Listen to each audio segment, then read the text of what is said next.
Welcome back to Crit Heads. I'm back. Hey! I am, as always, your DM, David. With me tonight are three of my best friends and one that's invisible. First off, we have Tristan playing Dr. Valgum Caston. Howdy. We have my good friend Matt playing Isaiah Fimmerclasp. Yep, Addy. And we have my good friend Andrew playing AFS No Last Name. Kiss my ass. These three are the brave Knights of Davi, who are currently in the city of Eastbourne, where they took a ship from the capital of Belden. Well, they took it from the shore of Belden, but you get my point. Their journey started in the capital of Belden, and they sailed all the way over here to Eastbourne. Currently on their way to both the city of Donwall and the city of Blackridge. They're heading to Donwall because of a small tip that Isaiah got concerning his bird friend Willow. And they're all heading to Blackridge to try to investigate the blood mist, a phenomena that's been happening around the country of Sinnes, or I guess the continent of Sinnes, that is making people vanish in the middle of the night. Whenever the misted moon is high in the air, all that's left of them is bones. During their time at sea, their ship was sank, but they had a second one. Yeah, we did. That was a bit amnesiac, ridiculous. and they also got a pet. Mm-hmm. I have a jackal. From a poacher ship that never is going to see the light of day again. Nope. So, the plan, if I remember correctly, and correct me if I'm wrong, is that you all were going to actually continue sailing around the sort of isthmus past Dalhurst, and instead going directly to Donwall through water. Mm-hmm. And from there, letting the boat take off and traveling the rest of the way to Blackridge. Yup. So, you guys spent one night here in the city of Eastbourne to sort of resupply the ship, because it did not expect to have to go any further for you. Right. Does anyone have any business in Eastbourne before you head out, or? Nah, Not my that. business is leaving. Yeah, pretty much. I might have to make my way to northern. I don't think set we some point, had but- any. As far as I'm aware, I don't think we had much here besides just arriving. Okay, so the next morning on the 6th of Chess, I assume that you all just stay on the boat, because why pay for a room somewhere when you already have one? Yup. So, consuming one thing of rations, one day's worth of rations, you all One pack of are- rations between the three of us. That's it. You guys Kidding, of course. load your horses and your small riding mastiff onto the boat and set sail. I need 4 spaces of movement. weren't we going on land? No, we decided to go on water because it's faster. Yeah, I just thought we had business somewhere else on the continent. We do. Once we get to Dalhurst, we're gonna Oh, not yeah, Dalhurst, Donwall. We're that's gonna why go to we- Blackridge. This is why we landed in Eastbourne. It was so we could get our okay. So we could get our animals. Sorry. So, knew we had business here. I just forgot that we had already taken. Hey, whoever got me a seltzer, I love you. You're welcome. You're Can I get welcome. those 4 tiles Shut of the movement, fuck though? up, David. Can you get what? Those 4 4 tiles tiles of of movement. movement. And lock. Bonk, bonk, bonk, bonk. And I shall also require that sick luck roll.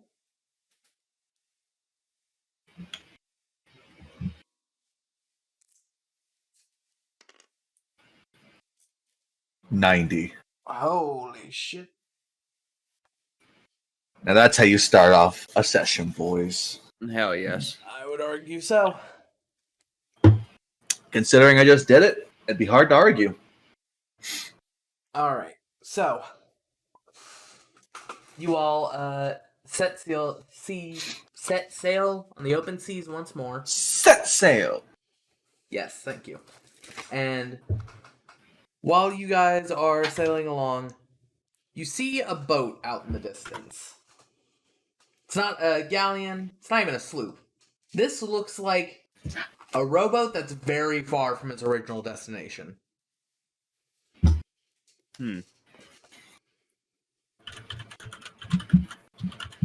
anyone would like to roll perception to see anything else about it. Sure. That's my speciality. You can claim that at least. 18. 18. You see that this ship is overloaded with creatures. Oh god. All of them looking very similar. Each of them is very short, very green. 2 of them are paddling the boat with their hands. And you see that each of them has a gun on their back. And on the side of the boat... Oops, give me 2 seconds. There we go. And on the side of the boat is a symbol carved into it. The symbol looks like this. I'm drawing it on the map so that both the stream and you can see it. Oh. Well, out of character, I know who they are. Yeah, I have a sneaking suspicion as to who they might be, and I kind of don't want to. Could I Kind of want roll? to just let them be. You want to roll history? Could I roll that sweet, sweet history? You very well can. All right. It's understandable for someone in your profession. Sorry, to... stream. It's been a while since I've done this, but I forgot to open my character sheet beforehand. So give me just a moment. Wow. Tristan does things that I can give him shit for later. It's been a minute, David. It's been a minute. It's been a week. No, I did it. Fuck you. He's saying it's been a minute since he forgot.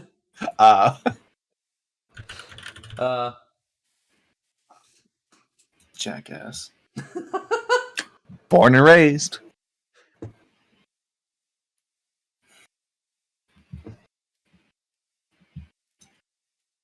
Oh, come on. Where? Just DM's fault being... Come on, fat. DM's vault being ridiculous. Well, It's just easier to keep track of all the spells here. no, Which is trust why me. I'm using it for this wizard character. Who accumulates spells like a shower during gets hair. David, I'm just very appreciative you give me spells. That's an 8, so probably not. Yeah, you are aware of what the symbol is, but you're not aware what it signifies. You know this to be a Goblin Clan's raiding emblem. Every Goblin Clan has one, and they basically use it to brag about the shit that they've raided from. You don't know which specific clan this belongs to, though. They begin to paddle closer to you. Upon seeing another boat, they a couple more of them begin to start dipping their hands furiously into the water to try to get to you faster. Well, they seem awfully eager. We gonna help them or? I think we should. Well, let's get them aboard. As you all get close enough, Jesus Christ.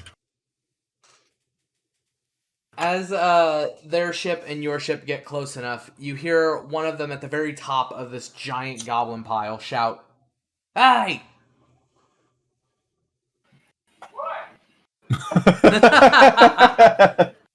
What can we do for you? Y'all know where the golden coral is? We haven't seen them in a minute. But last we saw, they were out east.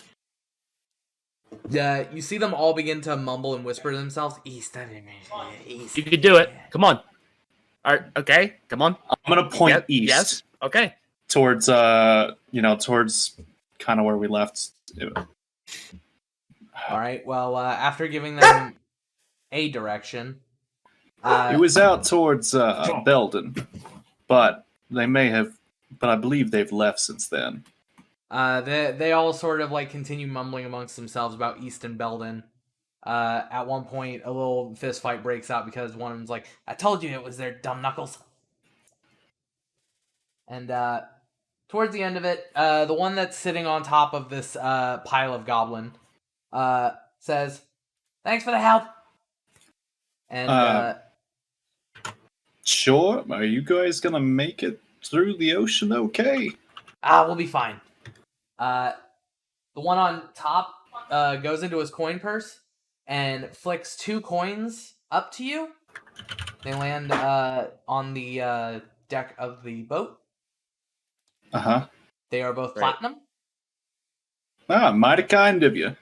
Give Captain G our regards. Yeah. We're coming, brother! And they begin to paddle furiously towards the east. Christ almighty. I wish them all the luck. You know? Yeah, I hope they fucking make it. Yeah, I don't have any... Damn. Oh well. I have nothing in my spell repertoire that help, unfortunately. I don't know what exactly you could do to help them. If I were a cleric, I'd bless them, but... Fair enough. Right. So that's your event. Oh my fucking god. Couple of Please. platinum. Just fucking please. Jesus Christ.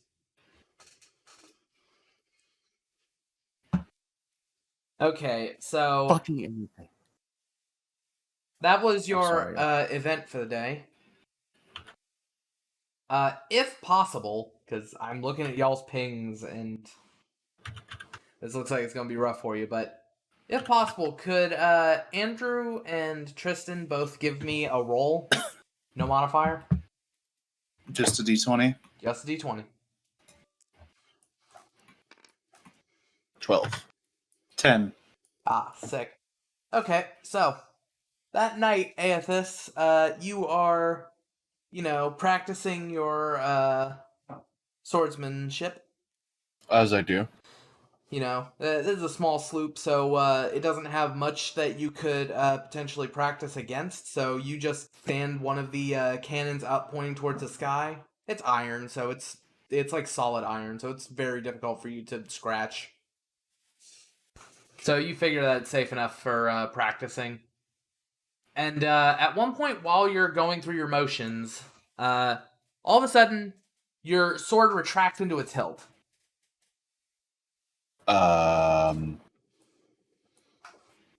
Right. That's not right. You do anything about it? I try to reactivate it. You flick your wrist in the way that you typically do to get the blade out, and it doesn't come out, it just sort of sparkles. What the fuck? Anything else? gonna stare at it dumbly, like, what happened?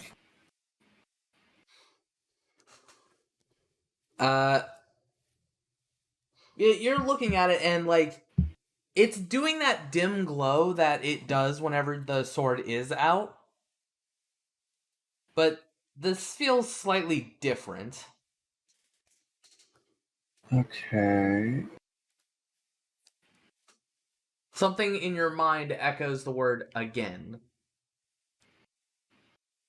Okie dokie, I try it again. You flick your wrist again. This time, it shines even brighter. The blade's still not out. Once more, you hear in your mind again. I like take it in both of my hands and do like the Jedi pose and like try to fucking flick it out again. Okay, could I get a dexterity save from you? Oh yeah. Dexterity. Watch me roll it too. In hindsight, it probably should have been strength, but dexterity works. I can give you either, really. Well, in any case, that's higher than a 20, isn't it? Either one, yeah, it's higher than a 20. So, you flick it one last time in both hands, and all of a sudden, you feel this large force from your hands shooting you backwards. You stay on your feet, and when you look up, your sword is shining a bright, brilliant light. Brighter than it's ever shone before. From now That is on, quite Andrew, bright. Yep. your sword now does a D4 extra radiant damage on everything that it hits. Nice. So it does its current damage plus that D4. Gotcha. Let me.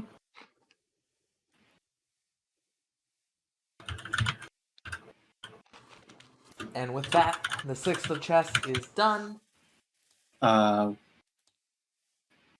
Just okay. Perfect. I would like to show my friends. Yeah, sure. It's relatively late. It's not like bedtime, but it's past dark when this happens to you, so Did nothing happen to me this time? not tonight. Okay. Fair enough. So I'm sorry. What's the attack bonus on my sword again? Can't remember. the attack bonus, it's a versatile blade, I believe. No, I know, but is it a +1 or a +2 weapon? Oh, I think it's it's a just plus +1. one. Okay. Making sure. So you find your allies doing the things that they typically do aboard the ship. Valgum has locked himself in his room for most of the journey. I've been Hang just. Please give us the result. If you listen closely to the door, you can hear Valgum muttering.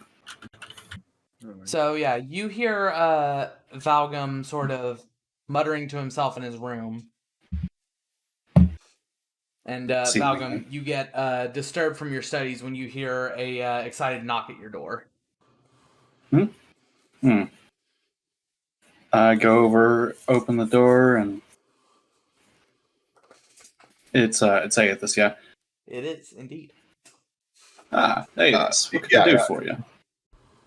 I just wanted to know if you knew what this was being caused by. And I whip out my sword and It's very bright light directly in your face. No, well, no. All right. Put it away and bring it inside. Come on in. It's gonna be a few minutes. Let me get everything together. Okie dokie. And Aethys, roll a perception check for me. Okay.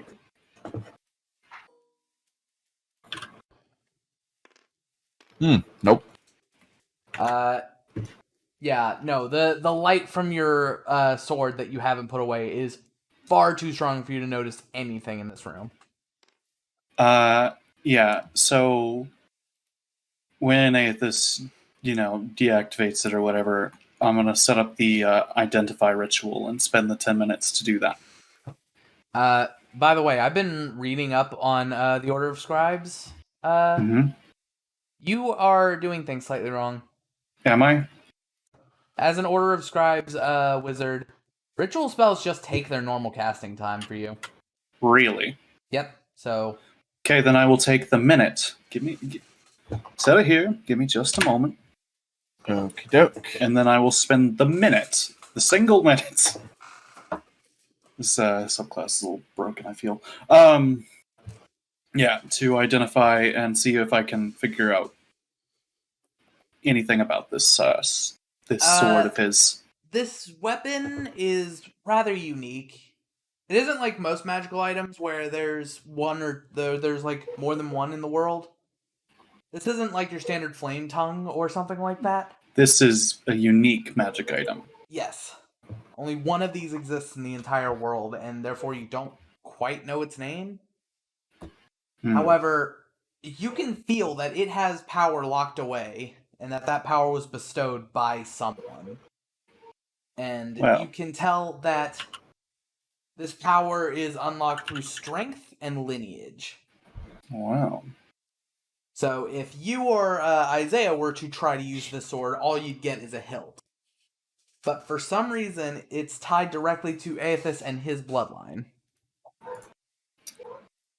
Aethys, how much do you know of your family? I know you were an orphan and raised by a monastery, but do you know anything about your family lineage? Well, yes, I know recently that we've met my brother Lorenzo. My father, his face was disfigured to me, but I have spoken with him. And I know my mother is alive somewhere. Do you know you don't know your family name? I do not. Well, this sword of yours, it's unique. There's no other one like it, that as far as I can tell. And it seems to be bonded to your bloodline. You were meant to have this, Aethys. Well, that's nice. And now I can assume, because it's tied to your bloodline, your brother would be able to wield it too, but I believe it belongs to you. I believe you were meant to use it in this situation. I believe you were meant to use it for these trying times. I see. An additional... How's one my last little bee additional thing that you can tell, Valgum. Mm-hmm. This magic is relatively fresh for a magical item. So it's it's newer. Most magical items, especially like the really old ones, like enchanted weapons and the like, they are sort of hundreds and hundreds and hundreds of years old, passed down through generations. The like, this one seems less than 100 years old. I'm back. Long back. I was basically explaining that your sword is also a relatively weapon new of your magical item. Yeah, within this the last weapon of 100 yours, years. Aethys, it's newer. Okay. So it makes me wonder if it was created specifically for you, or for perhaps your father or your mother. I can't tell you these things. I don't know. I couldn't even tell you its name. I believe that's either for you to decide or find out. But from what I do understand, Aethys, this thing will get stronger the further down your lineage it passes. Treasure it. Keep it safe. So my kids could use it if I ever have kids. Absolutely. And I think it would do more for them than it would for you, even. Just Wow. because of the magic itself. If I am making sense of this correctly. Hey, this is the time where you break your own timeline and become your own father. Just so I can have a more powerful sword. But I feel it will also get stronger the more you use it. Well, that sounds excellent. Take good care. of it. Could you possibly tell me if does this sword have like an origin point or something? That's ODM? not something that you'd be able to identify. Unfortunately not, Aethys. That's fine. That's fine. I'm very used to not having the answers that I seek. It's okay. I as must am I. appreciate what you could do. Tell you though, Dr. Caston, next time it upgrades, I want to bring it immediately to you, if it does, and by the way, and see if anything has changed. Would that be okay? Absolutely, the sword is. Yeah, if you don't mind my language, it's interesting as all hells. Is hell's a bad word? Technically speaking, yes, but That's Yeah, dumb. Heck. but in all things considered, I am very much intrigued by this. Me too. And from a researcher perspective, I want to know more about it. Hey, does my short sword shed light in any direction? Yes. It used to be 10 feet of dim light. It's now 30 feet of bright light, 30 feet extra of dim. Ooh, nice. Wow. So I don't need a torch anymore. So when you're holding it, you effectively have dark vision. Up to Nice. 60 feet. Except for I can just see everything, and everything can see me from way far away. But that's Alright. okay. So, 7th of chess. Could I get 4 squares of movement and 4 or 2 Not again. d10? What? Am I back? 1, 2, 3, 4. All right. So stay on this line now. Yeah. Oh, Jesus. No. Okay. This is a problem with tabletop, dude. I'm not 96. disconnected. What? This is definitely a tabletop problem tonight, though. So, your good friend Valgum rolled a 96. Yup. Oh. Let's fucking go, Valgum. Okay. So, this happens at night after the really cool, awesome thing that you're not allowed to see yet. So, during your studies tonight, Valgum, you feel a manifestation of power from your book that feels new.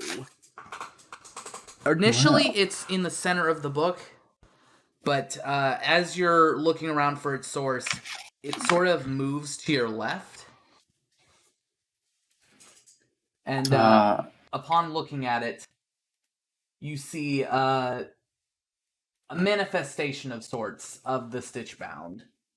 You see a disembodied head that is made of just patches of skin, seemingly from all sorts of different creatures. It has a single tiefling horn. You see part of its skin has a patch of white dragonborn scales. It's got the nose of a firbolg. Things along that line. And Wow. you see that it's currently missing its left eye and a portion of the back of its head, and you can see directly through these 2 empty patches. Its mouth moves and says, "We grow stronger together." You certainly are a curious one. Tell me, other people refer to you as the Stitchbound. Is this what you call yourself? We have many names.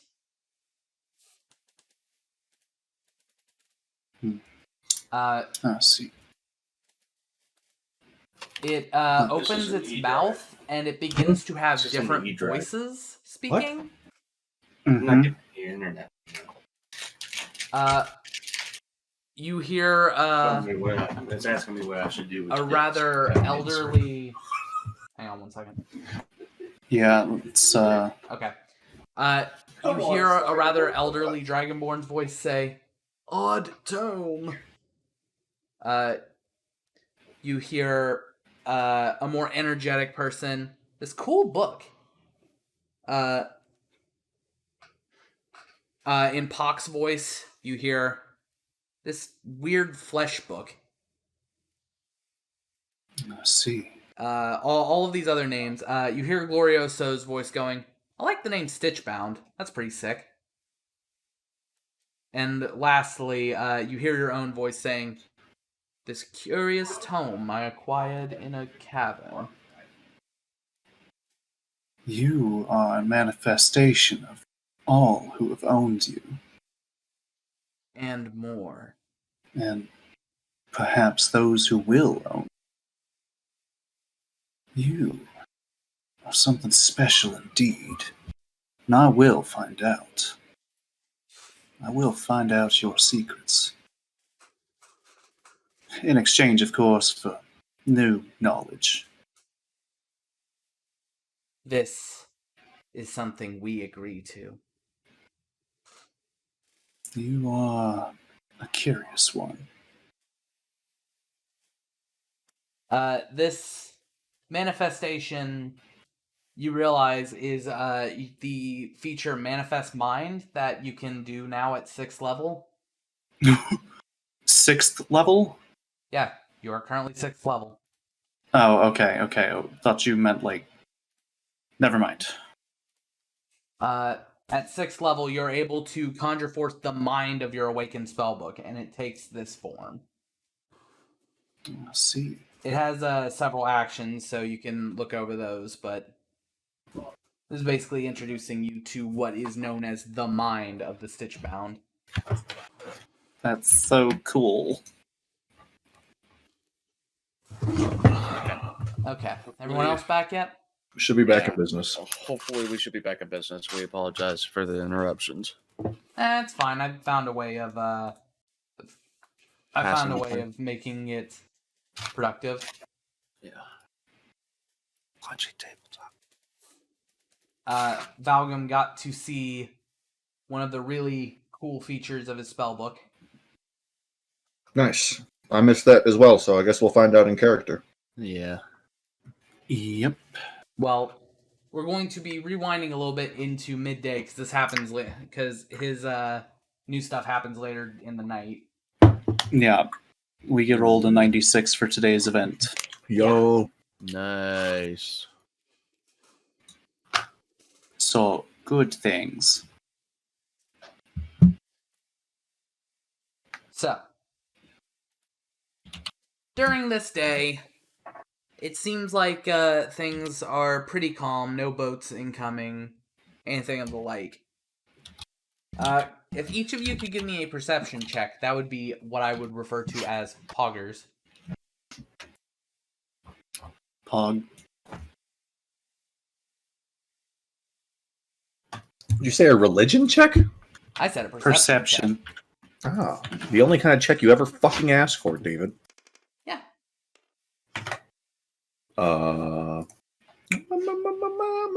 That's a 12. 17. Okay, 12, 17, and a... 17. Hmm. So, my 17 We didn't boys, perceive him, boys. you guys hear a noise beneath the deck. As soon as That was almost perfectly cute. Almost. This noise sounds a little bit like the sort of low drone of a portal opening and then quickly closing. I just lock eyes with Isaiah. He looks. He points a finger directly down and raises his eyebrows. And then Anthus nods and sprints towards the stairs. He also sprints towards the stairs. You two quickly dart down the stairs and towards the direction of the noise that you heard. When you get Sword down drawn. to the lower deck where a lot of the rooms are, you see that, Isaiah, your room's door is open a crack.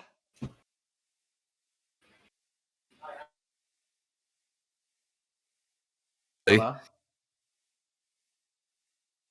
Matt, you Hello? there? Oh, there you go. Yes. Weird. That So was weird. Isaiah's door is open a crack. This is my war pick to shove the door open. You do so, and on top of the small desk that you have not used, you see a small crystal clear gem with a small note on top of it. Well, tabletop is dying. Aethys, I don't exactly trust that. I don't know that I do either, but perhaps we should read it. Then again, I don't. Oh boy. Man, you're Yeah. cutting out like a motherfucker. Try Yeah. connecting to 5G. Then again, you don't what? Okay.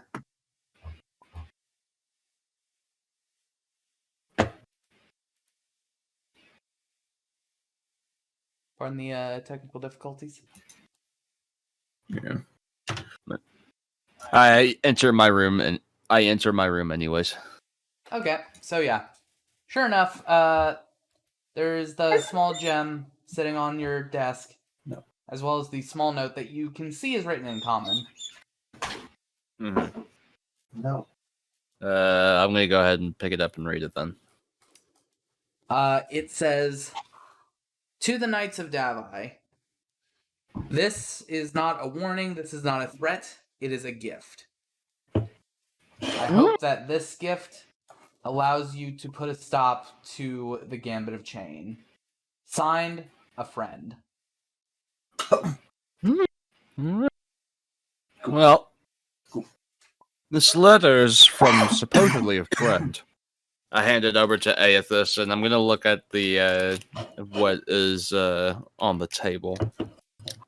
It is a crystal clear like glass gem, completely clear, no color to it whatsoever. I think we may need the doctor. I want to sniff the letter. It smells like parchment. Damn. No identifying smell.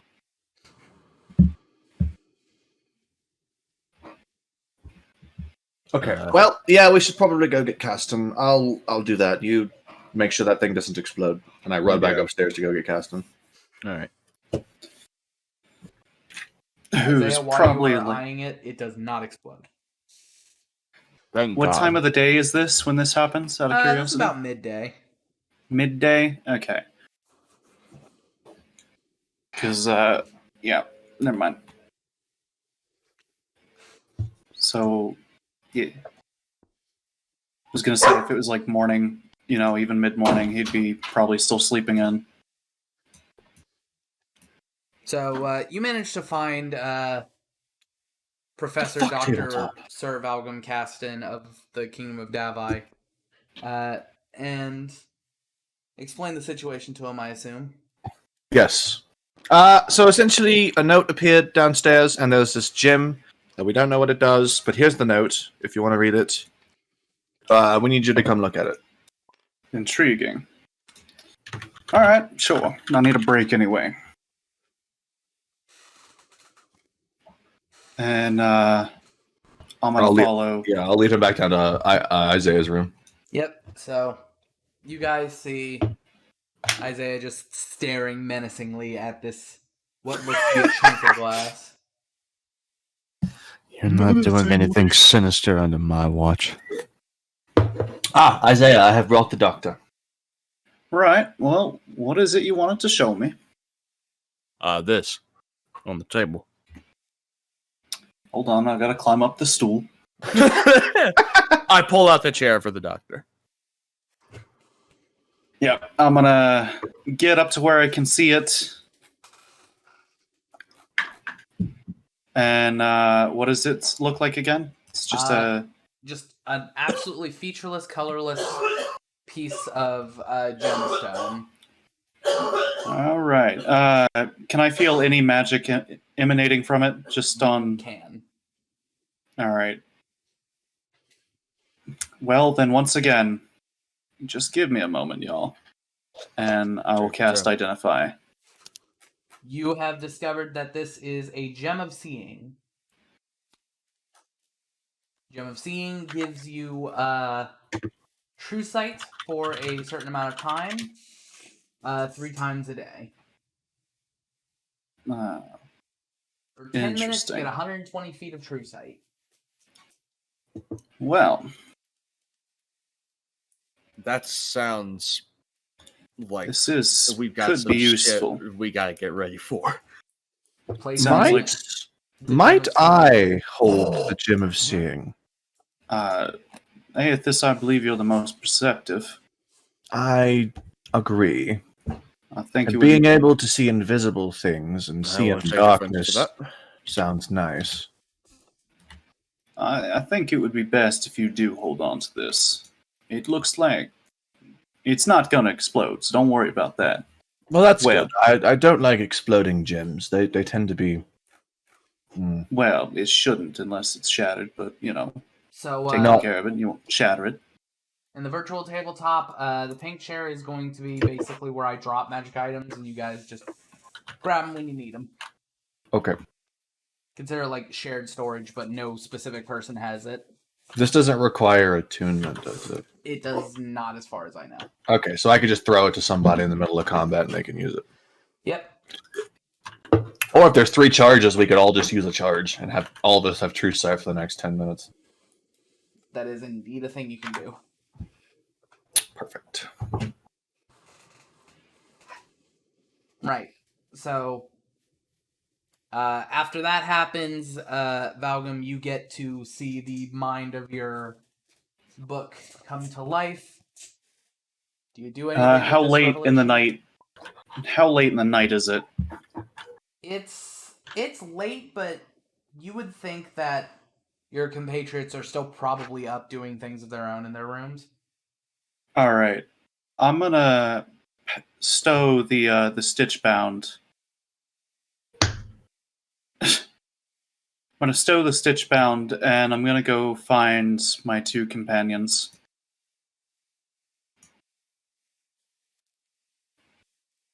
So, yeah, you guys hear knocks in the night, and Yep. you open the door, you look out, you see nothing, you turn your head to look down, and you see Valgum. Yes. Can I have you 2 come with me? Why? There's something I think I need to show you 2. Okay. I have a pot on. Just give me 1 second. And then Aethys closes the door, and you hear like some rummaging, and then he comes back out, and he's got 2 like metal cups in one hand and another metal cup in the third, all full of hot tea. Right, where are we going? Well, let's go get Isaiah, and then let's head back to my room. Right. And I hand him a cup of tea, and we walk to Isaiah's room. Knock on the door. Isaiah, in the night, you hear knock, knock, knock, knock. It's a very light knock. I'm very small and not exactly strong. Did somebody say birthmarks? I am back. Fucking finally. I missed literally all of that. But It's okay. We're knocking on your door in the middle of the night. in the middle of the night? Well, towards the end of the evening. It's it's not late enough for y'all to be asleep yet, but it's Like 7. late enough for y'all to have turned in for the night. Fuck me running. Alright.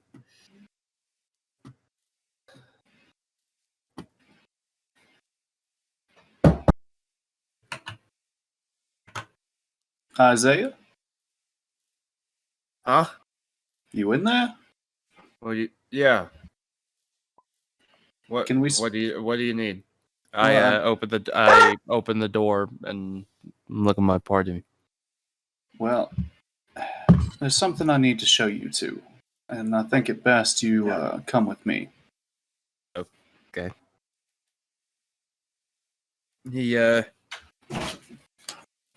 He kind of looks down. He kind of looks out of the room and see if there's anybody else around, and then he's just like, "Give me just a second." And I closed the door behind me for a second, and then open it back up and say, "All right, lead the way." All right, we're just going down the hall. I hand Isaiah a cup of tea. He takes it and he takes a flask that's in his nightshirt, and just kind of Aethys holds his flask out for the honey, too. Valgum is just a little too, I don't want to say unnerved, but like little bit of like apprehension, but also the excitement. Oh, yeah? Yeah, he's too busy focused on what what he just saw to really notice the honey. Okay. So And as he pours Aethys up. All right. So you guys All get right. to the end of the hall. Balgam, are you doing the thing? yeah, I'm going to lead them into my room, shut the door after they both enter, and do the thing where I what was So- it called? Where it was called I manifest the book's mind.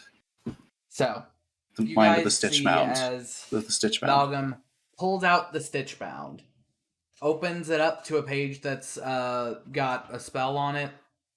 Doesn't really matter what spell it is specifically, but you just see him open it. He extends a hand forward, Yes. That's how. and you see a small orb appear in the center of the book.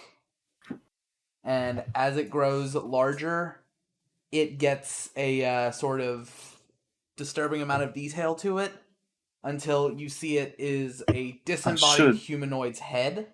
Oh, I suppose I should have warned you beforehand. It is a bit of a disturbing. As soon as I Yeah. see it, I try to poke it. Your finger just goes right through. Oh. On one hand, or on one part of its head, it has a curled tiefling's horn. It's got the nose of a firbolg. Each patch seems to be of a different kind of skin. To the left, you see that it's missing an eye. One patch of skin is this white dragonborn scale. One part seems to have a tuft of hair that looks very similar to one halfling that you've met. Or You one mean- gnome or- that you've Yeah. met. It has one of Glorioso's piercing serpent eyes. And as it fully forms, it slowly looks to the both of you and says, "Hello, allies." Oh, you talk. Hello. Yes, this is believe I mentioned that it has spoken to me before, but this is now the second time that I've seen this. I only just saw it for the first time earlier tonight. Wow. I gotta say, we're having allies in a lot of unconventional places. From what this book has told me, I suppose the stitch bound, but these are manifestations of those who have owned it, are owning it. Even I'm part of it. I've heard my voice through it. And possibly even those who will own this book. So it's a time traveling, all knowing book that's somehow in your possession. It's not all knowing, and I'm not sure it's time traveling. It could just be divination. But It just seems to be an information sponge. it wants information. It craves it. But I don't think there's a lot of harm in it. No. I can. As of right now, I'm not concerned about it trying to destroy the world, mainly because it's in your possession. We have No. no wish to destroy. It only Only wants to learn. knowledge. Every spell I teach it, it's like it's feeding off the knowledge almost. Interesting. Well, in that case, it absorbs information, you say, yes? Magical information, yes. I pull my sword out and I show it to the Stitchbound. You know, Have you seen this before? You see its eyes, or its eye, excuse me, sort of go wide, and its mouth curl into a smile as Where was I? it excitedly darts away from the center of the book and begins inspecting your sword up and down.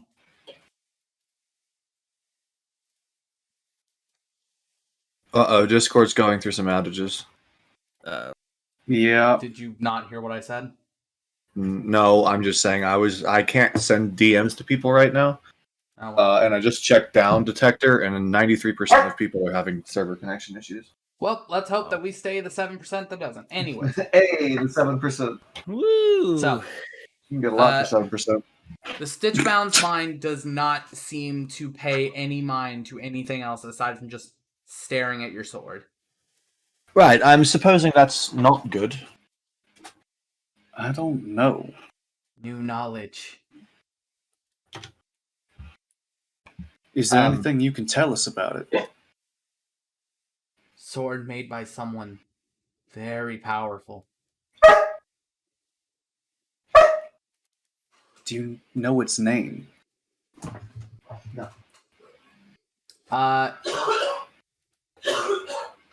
It opens its mouth,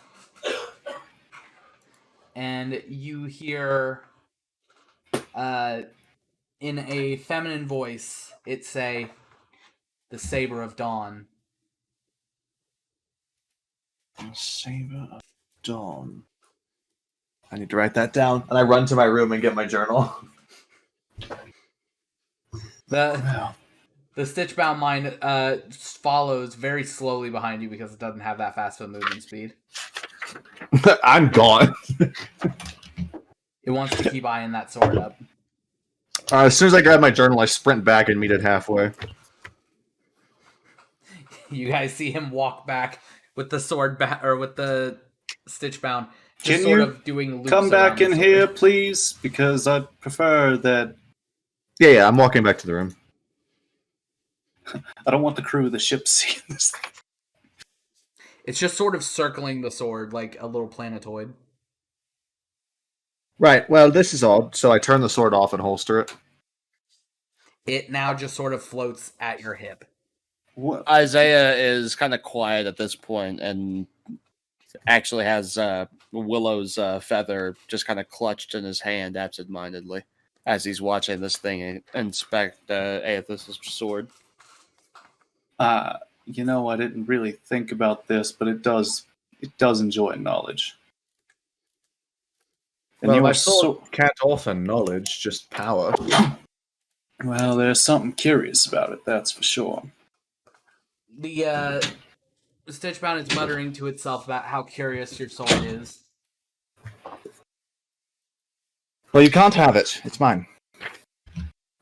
We have no way of using it. We will figure this one out, don't worry. But you are making Aethys uncomfortable. It looks up at Aethys' face for confirmation. I'm not uncomfortable. I just, He goes you right know, back to staring. I don't want you floating around my hip all day. That's for sure. We can study it another time. It's going to take us time to figure it out anyway. We all need our rest. The At mind least repeats, "We shall investigate some other time," before returning back to the center of the book. Balgam, do you use your bonus action to put the mind back in the book, or? Yeah, I can. If it's done staring at the sword, I'm gonna summon it back to the book. Yeah, you just wave your hand over the book, and you all see the Stitchbound mind almost melt into the book itself and infuse back in.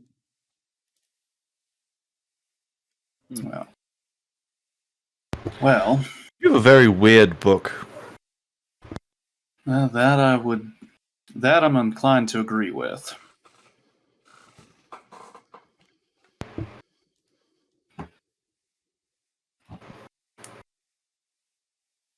Was this all you needed to show me, Doctor?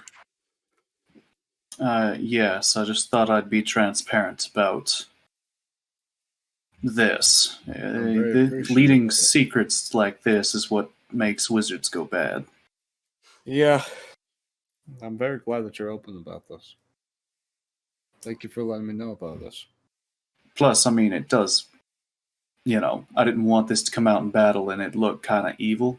I'm just putting that one out there. I'm well aware that this could look evil. It does Trust look me, like some an people undead think I'm feral. abomination.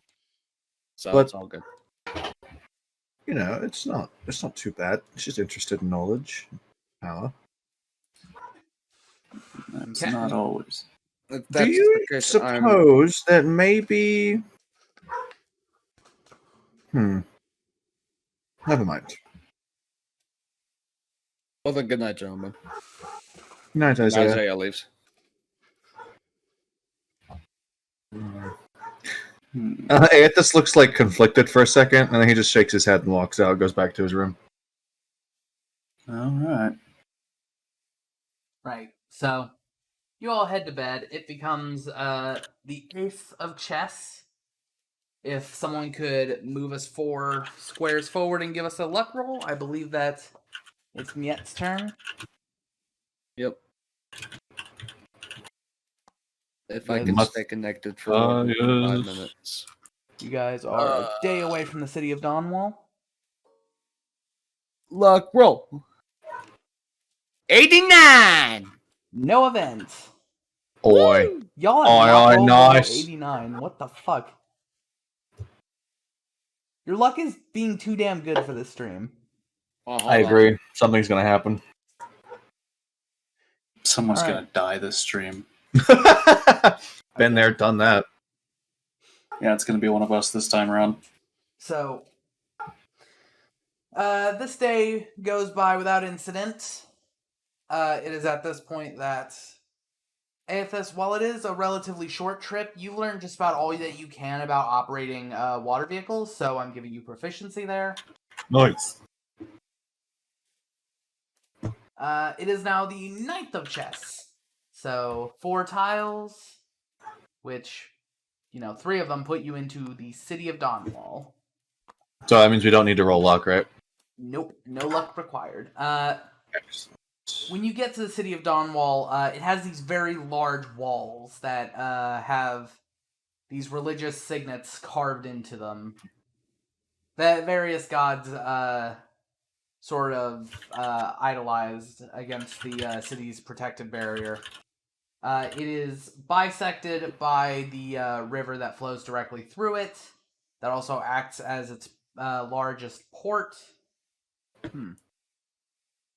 As you guys sail a little bit down the river, you find an open dock that you guys can dock at. Right, well, we should probably do that. Captain gets close enough. First mate ties it down. Captain hops off the boat to go deal with the dock inspector and says, "Good luck to you all." Be sailing it back to the Snowdown Kingdom to drop off any unnecessary crew, and then we'll be sending it up towards Davi to be retrofitted to your own personal boat. Excellent. Excellent. Safe journeys to you, gentlemen. To Indeed. you as well. Be safe. Excellent. Well, with our gear in tow, I guess we also have our steeds with us. Oh, yeah. You. So So we should probably find the stable. yeah, they're. Probably. You don't think that'd be too hard. They typically are on the outskirts of town near the town crier's information office and the like.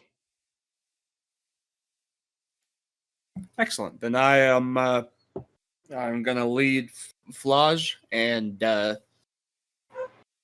gonna go get him posted up at the stables. Well, unless we do we plan to travel out of Dawnwall anytime soon, or are we here to deal with the Blood Mist? The Blood Mist is further west. Yeah, the Blood Mist is in the city of Blackridge. All the So we way need to out head here. So we need to head over to Blackridge. You guys had a Yeah. different reason for wanting to come to Dawnwall specifically.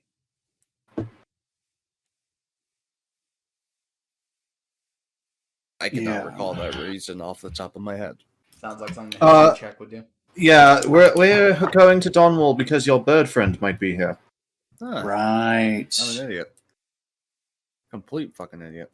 It's okay. The stress of the job, it gets to all of us. As you may Yeah. recall, when you found that poacher's boat that was clearly ripped to shreds, one of the documents explicitly stated that they took a birdman from the continent of Belden over here to the city of Donwall.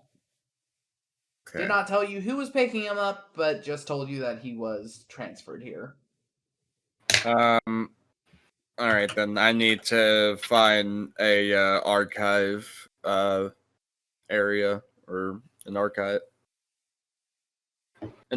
of ship logs and the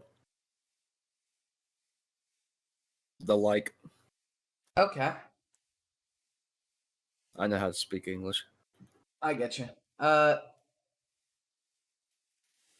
So details that I should have given you, but you never asked, so in your face. None of the documents aboard the poacher vessel had any sort of ship name associated with it. In its place, you just saw the number 32. Hmm. 32. So, going to the dockmaster may yield a ship manifest for the last month or so. Yeah, Oh, I think I might try the dock manager. So, while everything is being settled with your ship, you find where most of the officials are heading in and out of this very large wooden structure in the center of the dockyards. And when you walk in, there is a human man sitting boredly at a desk. And when you walk in, he sort of looks up and goes, "Can I help you?" Yes, I was wondering if you had a ship manifest for the past month or so. I'm looking for a passenger on a ship that may have been through here. Well, several ships tend to sail through Donwall. Sure, let me talk to the dockmaster proper. And the man sort of sits or stands up and walks into a back room. And after a couple of moments, he walks back out with a human man who looks considerably older and has a very long gray beard that reaches down to about his belly button. Oh, wow. Says, "You be the one looking for the ship manifest? Yes, sir. And who might ye be?" Leon Kisso. Leon Kisso. Yes, sir. Right. Tell me, what kind of ship were you looking for there, buddy? Well, unfortunately, there's not a specific ship that I can recall. Rather, a passenger on said ship. Well, if you can remember the vessel, then this may be of help to ye. And he has his assistant plop the book down on the desk. How many ship names are on the manifest? For the last month, there are 328. Most of them being low-level sloops and the like.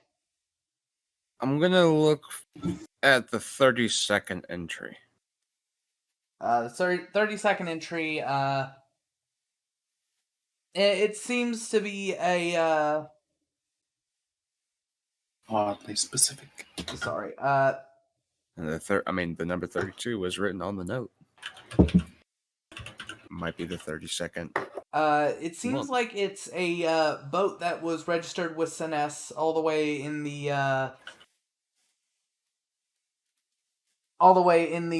city of Harnest. called the Kvatch. Huh. Uh, it seems like a very odd fishing vessel that just circles Sinesse and tends to, as the doc notes say, tends to show up once every 6 months or so. Just makes a giant loop around the country.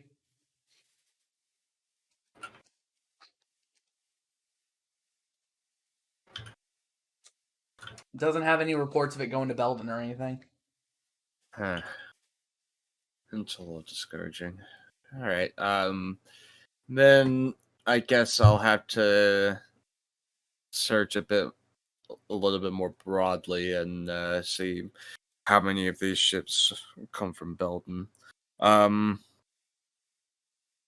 If I don't find anything relatively quickly, I'm not gonna look too much deeper into this.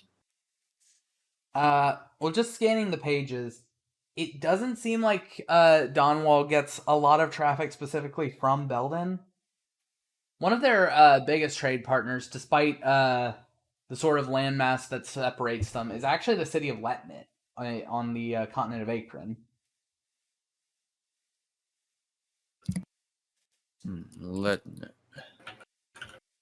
I believe that's an Akron. Yeah. There was talks of him being taken to Akron. Perhaps we should look there when we're done here. Yeah, we should. All right. I hand the manifest back to the dock manager, and I thank him for his time and patience, and see my way out and back to my party.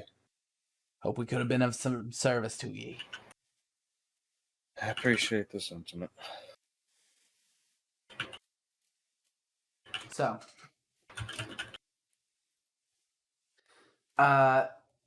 you meet back up with your party, who's just been tending to their animals outside of the dockyards. Yeah. You guys- Aethys is introducing both Shadowfire and his Jackal. Jackal. Just sort of introducing one another. That's pretty funny. Who still Yeah, just doesn't like have a holding the name. jackal by like the midsection up to the horse.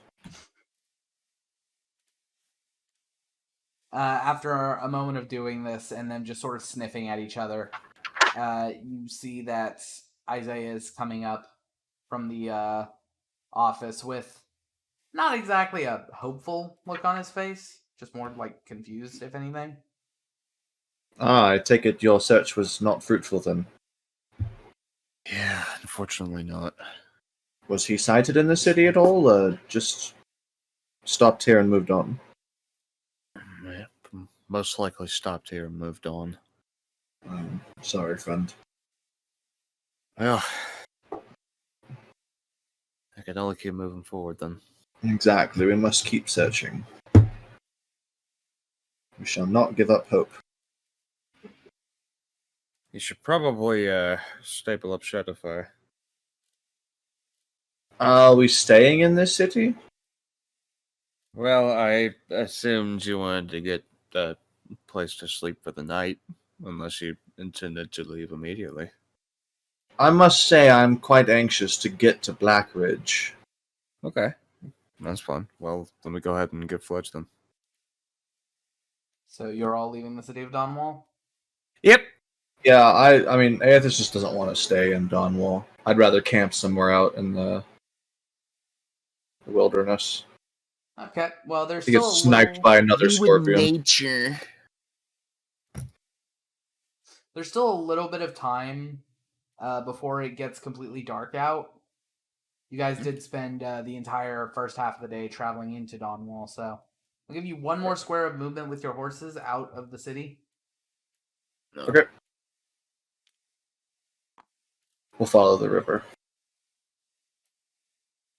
And you guys have your alarm spell for the event in which you have a problem. So you had to sleep for the night. Alarm spell gets used, does not go off in the night. It is now the 10th of chess. You guys Hey. get 2 squares of movement, and I need a luck roll. All right, back to being my turn. Back Ready to for this being nasty luck roll, baby? my name's Long. Okay, yeah, go ahead.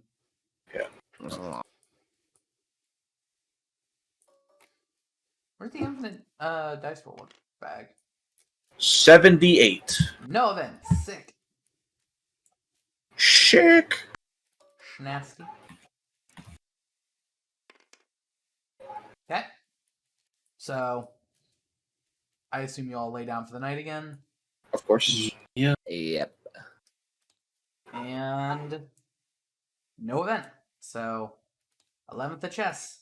2 more squares. All right. We're headed to Blackridge. Yep. Let's just follow the river, I think. And then we can, once we get here, we can either break off for the coast or stop in Lerwick for supplies if we need them. And I'd follow say the stop coast. in Lerwick and then kind of Oh, that reminds me. drift around the mountains into Blackridge. Do we need supplies, though? What are we at on rations? We still have 10 rations. And that includes our animals.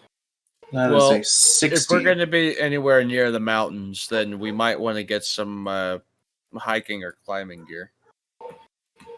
You're right. Just to have in case. There are paths that you can take that avoid the mountains, but you're not sure if they will be time savers or time wasters.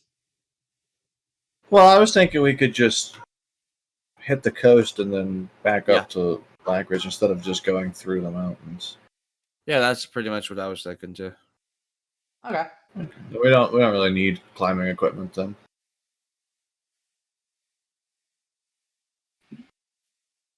All right. So no event for our good friend Caston. Your friend and mine, Falcon Castle.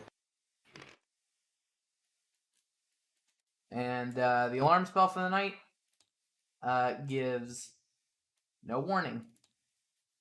Damn. It's been a good few days. It's been quiet. Like, oddly quiet. This country is odd. Perhaps our luck is turning. Enjoying the countryside, though. So I've been enjoying myself. the 12th of chess. If you all would like to move 2 more squares. 1, 2. Ooh, And I will make that luck.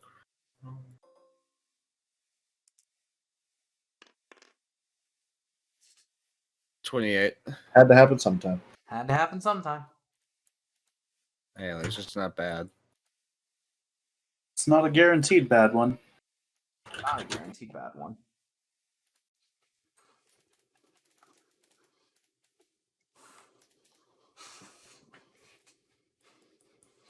Let me go ahead and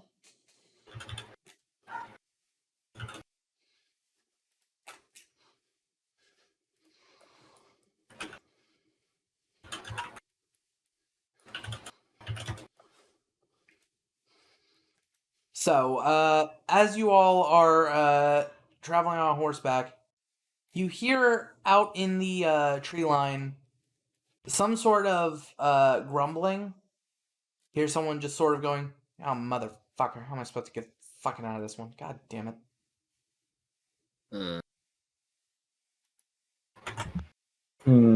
I would like to approach within 60 feet of where I think the sound is and try to contact it telepathically. Sure Going enough, you to- do feel a consciousness when you step off the path. I want to say into its head, "What are you?" What the fuck? I'm a man. Why are you in the woods? I was out getting, hunting. Wait, what? Why am I answering your question? Who are you? I am a benevolent nature spirit. Here to help you. Can I get that deception roll for you? Sure. Aethys, I don't think we have time for this. That's a one. As you're trying to do this, the man quite clearly hears Isaiah going, Aethys, we don't have the time for this. He goes, Well, okay, fine. I'm not a nature spirit. I'm a knight of Davi. Are you in trouble? oh, yeah, could y'all give me a hand real fast? I suppose. Where are you? And then he just sort of like starts shouting out of his brain, hey, over here, help! Okay, then we'll head towards the noise. Isaiah dismounts Flage and approaches the stranger. When you find him, he is buried up to his neck In. in dirt. How? Okay, first of all, how? Yeah, I'd like to know that too. You three aren't very familiar with Siness, are you? No, this is first time here, actually. Yeah, well, this is not as uncommon an occurrence as you think it is. What happened? You're about to sprout soon. Very funny. The ground here, especially on the eastern side, has always been a little tricky. Enchanted by Fae or whatever. Basically, sometimes the ground just opens up, makes you drop into it, and then swallows you whole up to your neck. Typically, I'm equipped, but I left my shoveling spoon at home. So Let me see if I can. Let me help with this. Just gonna mold earth to kind of excavate him. I don't know Caston is doing this, so I also violently pull upwards on the guy with my telekinesis at the same time. Valgum, the dirt resists, but is not like stuck. So it takes a lot more of your mental, or like a lot more of your magical energy to get this dirt moving. It's almost as if it's actively fighting you.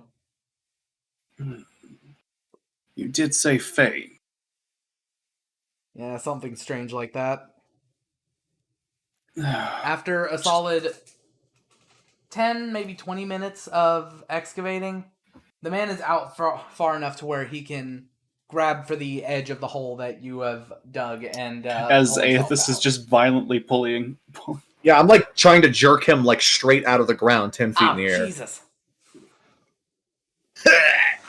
After a couple of moments, the man is fully freed. He dusts himself off and says, I wish that I could offer something in return, but thank you very much. Dr. Caston, do you have that one spell that can clean things? I can make it look like his stuff is clean, but You don't have Presto Watcher Flagellation? prestidigitation, and That's the one. no, I do not. I have minor illusion. I see. Well, minor illusion won't cover up that stench. Good sir, what is your name? My name? Yes, do you have one? I mean, of course I do. It doesn't have a name. I don't have a last name, if that counts. Oh. Sorry. No, it's okay. It's okay. I'm used to it. I am a hunter known as Jaren. Jaren Jaren. Farley. Jaren Farley. Well, Jaren Farley, are you a native of Sinnes? I am. Would you mind riding along with us for just a spell? We'll share some rations so you don't go home empty-handed. Where exactly are you going? In general, we're headed towards Blackridge, but for now we're following the river. Actually. Well, I will have to depart once we cross the river that borders Lerwick, because that's my actual home. Well, we'd pay handsomely for a guide. I don't want to run into any of these fey dirt pockets. Well, two things. First off, As flattered as I am, I don't understand why you would want me to be a guide when I explicitly fell in one of them. Well, you knew about them. Fair enough. And two, how handsomely are we talking about? Jaren, how much do you make as a hunter? It typically depends on my haul. Right, okay. Say you bring in a nice, good $3 haul. What do you get? My average is about 7 to 10 gold. A buck or in for general? a whole haul. For my average haul. Oh, good lord. How about 20 gold? Alright, fine. That's certainly Alright. good enough. Do you have a mount? Maybe. Hang on. And he does the sort of whistle that I can't do. And, Where he puts his fingers in his mouth? Yeah. And after a couple of seconds, you see this giant red salamander slither out from the trees. That's unsettling. What's unsettling about it? It's a giant lizard. Yeah. Yeah, I meant a horse. Well, I don't have a horse, no. Is that thing predatory? He's fine as long as I give him some meat every now and again. Right, and he doesn't eat horse meat, does he? Not if I feed him. I will put him down if he harms my horse. You won't harm any of your horses, relax. Okay. Well, can he keep up with the horse? What he lacks in speed, he makes up for in versatility. So that's a no. Okay, smart guy, does your horse do this? And he climbs on top of the salamander, kicks his feet gently into its side. The thing leaps up onto a tree and then leaps to the next one. All the while sort of just like stuck up there. No, my horse does not leap from tree to tree. That's my job. Meanwhile, Pifflepop's probably just sniffing around. Woof! Well, this is how I will keep up with you. Well, fair enough. If that's... Is this like a Sinest thing, or are you just odd? A lot of hunters around here have salamanders. I didn't mind hotness. You aren't a very popular guy, are you? What makes you say that? Well, you just seem kind of removed. I do like to keep myself a little isolated. Most hunters do. Right, Jaren, I'm Aethys, Knight of Davi. This is Isaiah, Thermoclasp. And this is Dr. Valgrim Caston. We represent the Knights of Davi and the Alabaster King in this Gambit of Chain. Huh. Don't know what that means, but neat. I'm sure you've noticed the giant thing walking in the ocean and the chains falling from the sky. I've noticed the chains. You should get to the coast sometime. It's hard to miss. We are trying to stop the asshole that dropped the chains from winning, essentially. And the Obsidian King. pretty much assimilating the universe. Right, we are trying to keep this realm our own instead of his. Cool. Alright. Well, anything I can do to help, I suppose. I like being not assimilated. Tell me about Sinest. What is the... Who rules this place? Well, there are 4 different kingdoms of Sinest. Oh, Lord. You are currently within, Sorry, give me a second. Oh. You are currently in the section known as the Fallen Run Kingdom. It spans from the island city of Kilrith all the way to my hometown of Lerwick. Basically, the entire eastern section of Sinest. Okay. The mountains and north of them are some other kingdom. Truth be told, I've never been over there. Their affairs are rather strange. They are the kingdom that both started and took care of the twig blight back in, like, God, it's been so many years. What is a twig? Sinest used to have a particularly bad problem with sentient plants that would come and destroy cities. Oh, well. Yeah, then some set of adventurers did what adventurers do and took care of it. I see. Well, do you think that maybe once we get to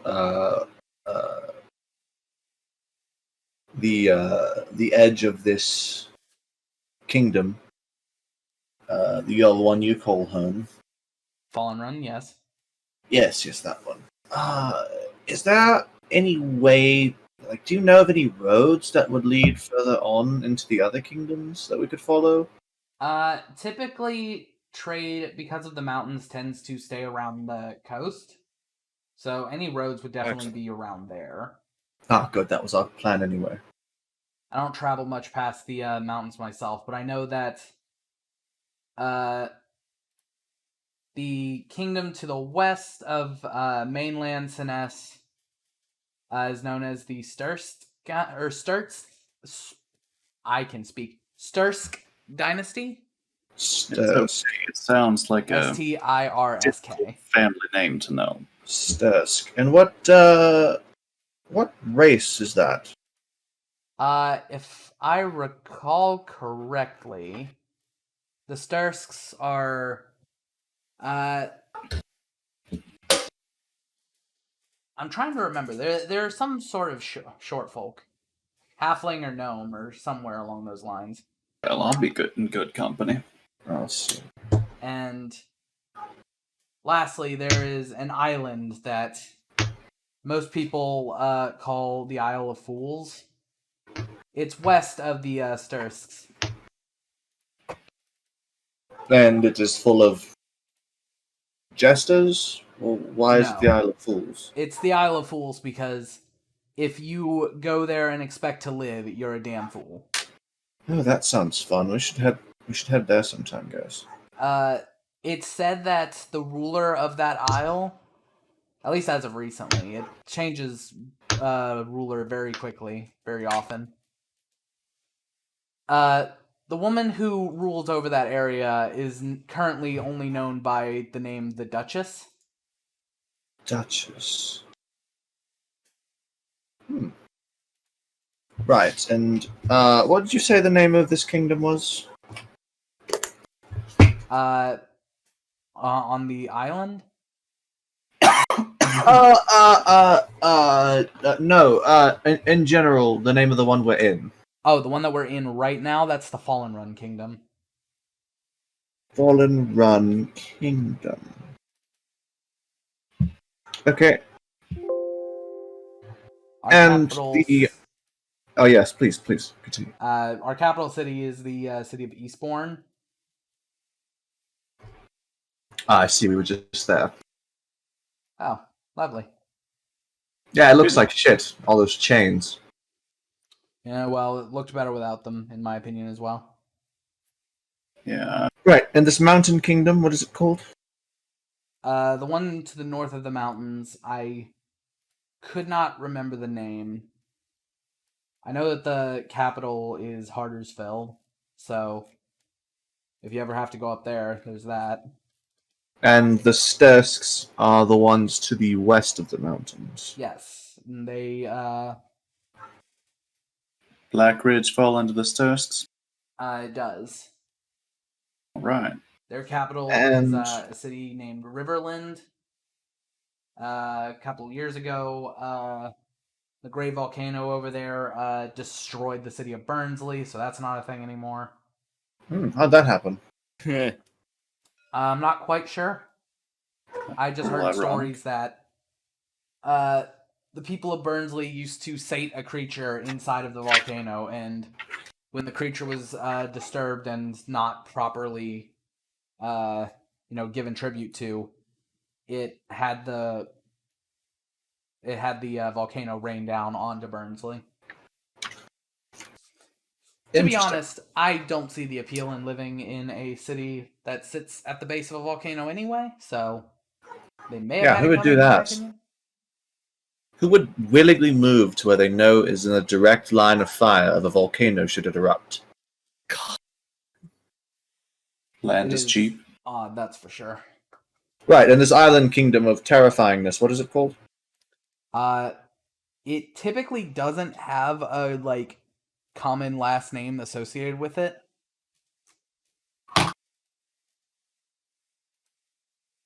Okay, Is what do people the call it? kingdom The Isle of itself? Fools, you said?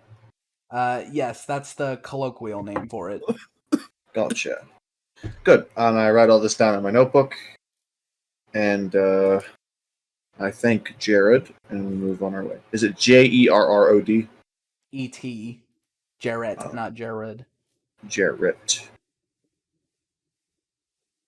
All right, Mr. Jarrett. I much appreciate the information.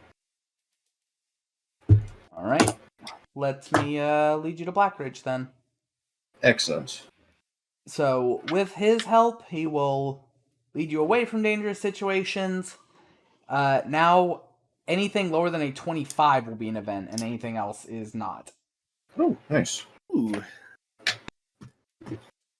So, Okay. We moving? well, that night, Oh, yeah, you right. guys still get a chance of something happening.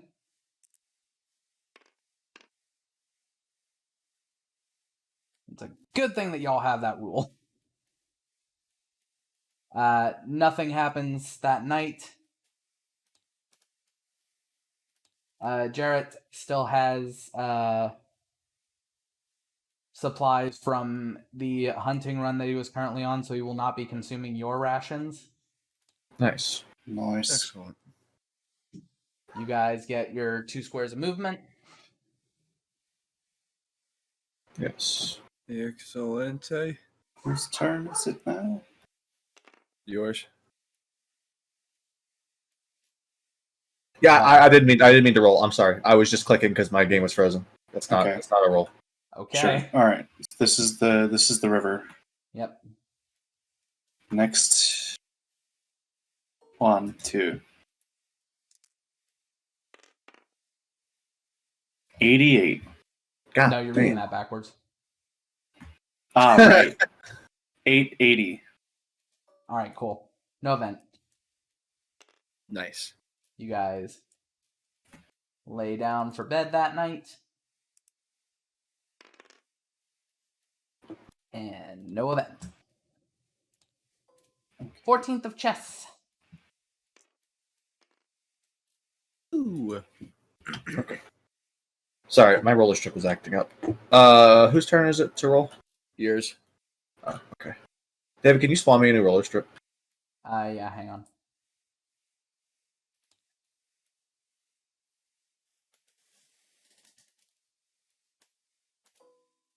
And would you mind moving us the way Jarrett thinks we should go? Well, he asks you guys, do you prefer to get to Blackridge faster, or do you need to stop somewhere for supplies? Huh? He asks. God damn, I'm not meaning to fucking roll. What is it? Every time I click on my screen, I fucking roll D10s. What's going on? Very good question. Relog. Yeah, I'm gonna relog. Can you lock my script, by the way? Oh, wait, I can do that. I'll be right back. Okay. Well, while you're here, could you, while you're in call, could you tell me whether you guys are intending on going the faster route to Blackridge, or do you need to stop and get supplies? I am all for going the faster route. Fuck it, let's do it. Faster route. I see. Okay. So now could I get that luck roll? No, stop fucking. Oh. You grabbed onto those ones. Yeah, I did. I'm not meaning to fucking. It's like, you know how your mouse has the issue with double clicking? Sometimes. It's like mine is constantly selecting everything. That's very odd. I know. Do you have Can you a just roll micro for or me? something going in the background? No, can you just roll for me? Okay.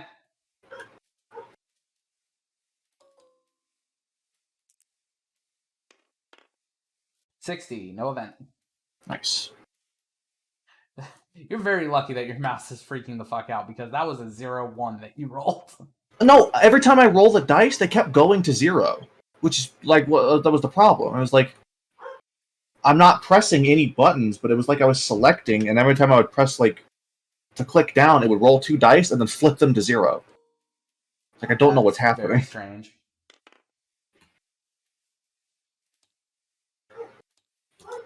So a 49 or a 94. Either way, you don't get an event. So yeah, that night you rest. No, nothing trips the alarm spell. Matt, your turn. You can go diagonal, you know. Oh, you right. Then I might just use some normal dice. Do you need me to promote you to spawn them? No, it's okay. I got these wooden ones. Okay. Well, you got dice rollers and stuff next to you, so. Yeah. All right. So, could I get that luck roll, please, Miet? 54. Okay. So, no event.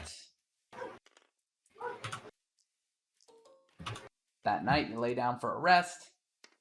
I feel a little self-conscious that we might be a boring group.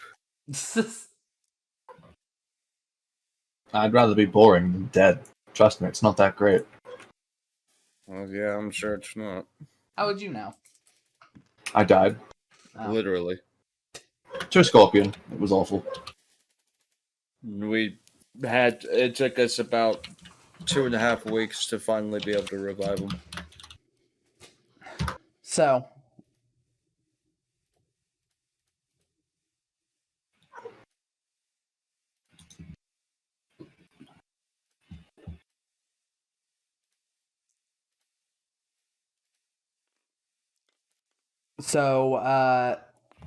that night, while you were all resting, you each hear in your brain a ring-a-ding-a-ding-ding-ding.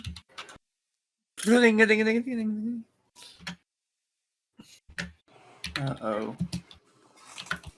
Immediately, Aethys is up, and as soon as he's out of his tent, the lightsaber is on, or the saber of dawn is on. Isaiah grabs his war pick and heads out of his tent as well. Who goes there? It is going to... Hang on a second. Show yourself or be harmed. Severely. Anyone who's poking their heads out needs to give me a perception roll. Okay. 20. 8.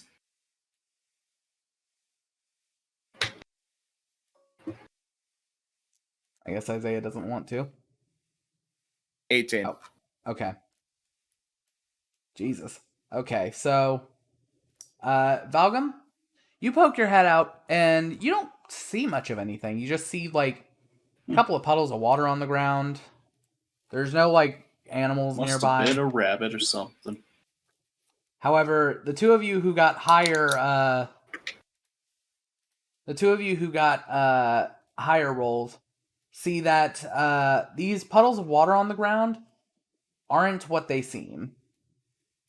They have like these weird undulations and movements that normal puddles of water do not.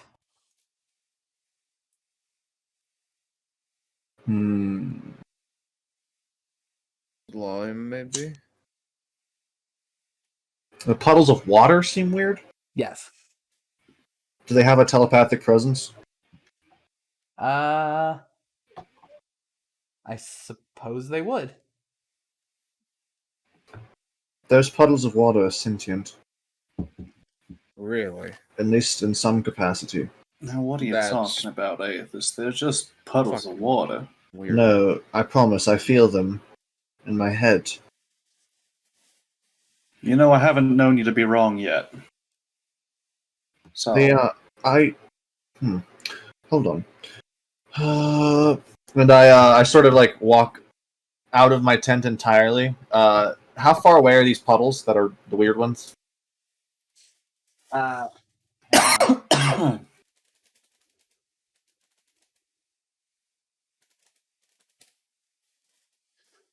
They're not very far from your current location.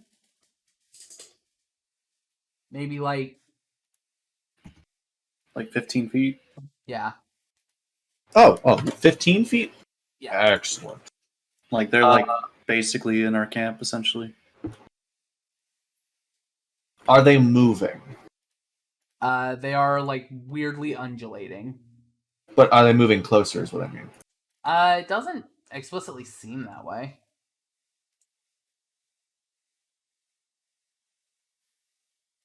Okay, I would like to talk to one. What do you say? Identify yourself. It doesn't respond. Hmm. Hmm. So, if it doesn't just respond, they don't seem openly hostile, right? From what you can tell, you're not sure. I'd like to dip my war pick into one of these puddles. Okay. Just like softly. Yeah. Okay. As you do so,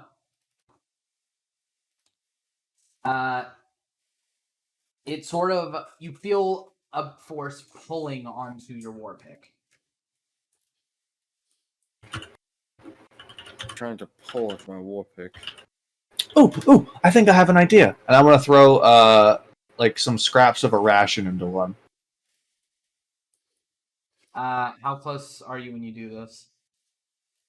I will mage hand them from about 30 feet away, or 15 feet away, wherever I am. Then I'm gonna yoink my pick out. Make a strength check for me. Uh-oh.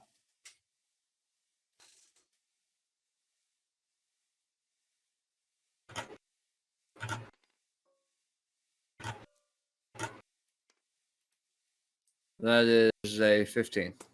Okay, it's gonna roll against that. The rations thing does nothing, by the way. Gotcha. So they're not hungry. What did you get, Isaiah? A 15. 15. So it succeeds in keeping your weapon submerged and is in fact pulling you closer. Well, this is not great. You do anything? Yeah, I'm gonna try and get a good position and try to get a better grip on my war pick so this thing doesn't fucking swallow it whole. Okay, try again. Yep.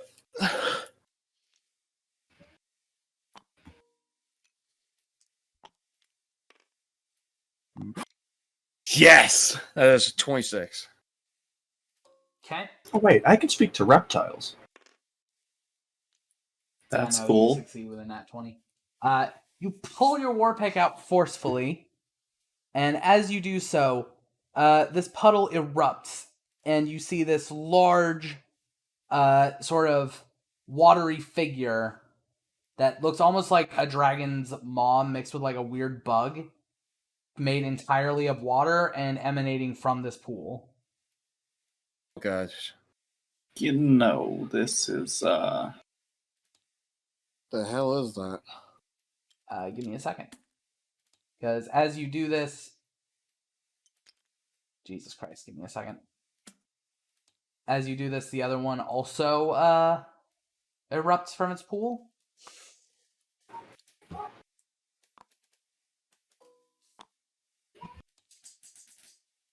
And you see these two water weirds that just sort of roar at you.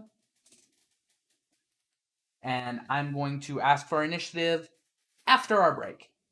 Hey. nice. So to those of you watching, thank you very much. We are going to be taking our break. We're going to be coming back, let's say 8:15. How's that feel for everyone? Yep, that's reasonable. Interesting.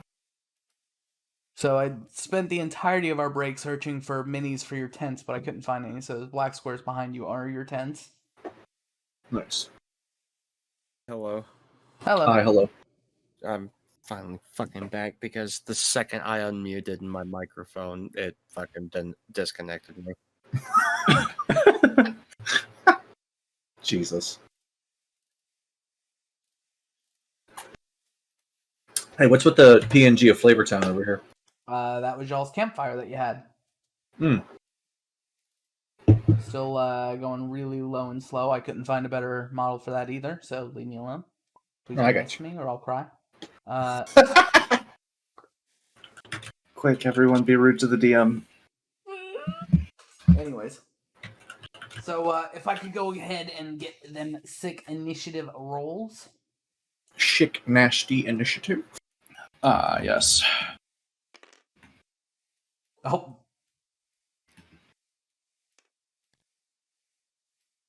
Okay. uh-oh. That don't sound good.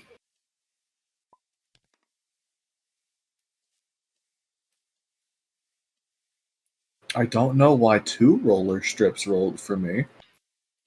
That's interesting. We'll take the first. Okay. 14 plus. Um. Plus 3. 17. Okay. Valgum got a 19. Wow. I know. Now we just wait for Isaiah.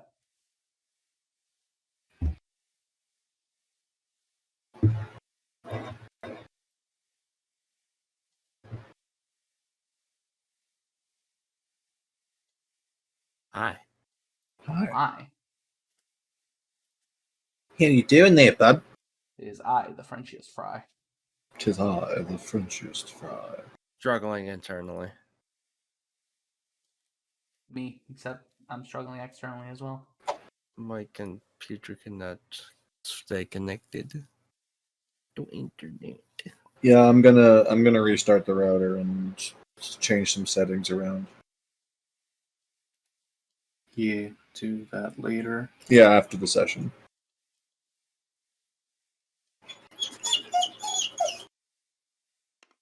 So, That's a 4. 4 Alright, initiative. so the turn order, believe it or not, starts with Valgum. Oh my god. Who would have thought that any initiative involving Tristan would start with Tristan? Looks at skilled. Skill doesn't count. Why not? What do you mean he doesn't count? For the same reasons Captain G doesn't count. What do you mean? Because both of them have like a Elaborate. plus 40 to initiative. That's not true. Skilled only Skilled has has a a plus 4. plus 4. Yeah, it still didn't Skilled count. has Anyways. standard. Yeah, my numbers are standard. Go ahead and do what you want to do. It's like how Emmerich and Menzie are the same in David's eyes just because they both have Blood Fury tattoo. No. I hate Emmerich a lot less. Yeah, you're not Right. Emmerich's DM, that's why.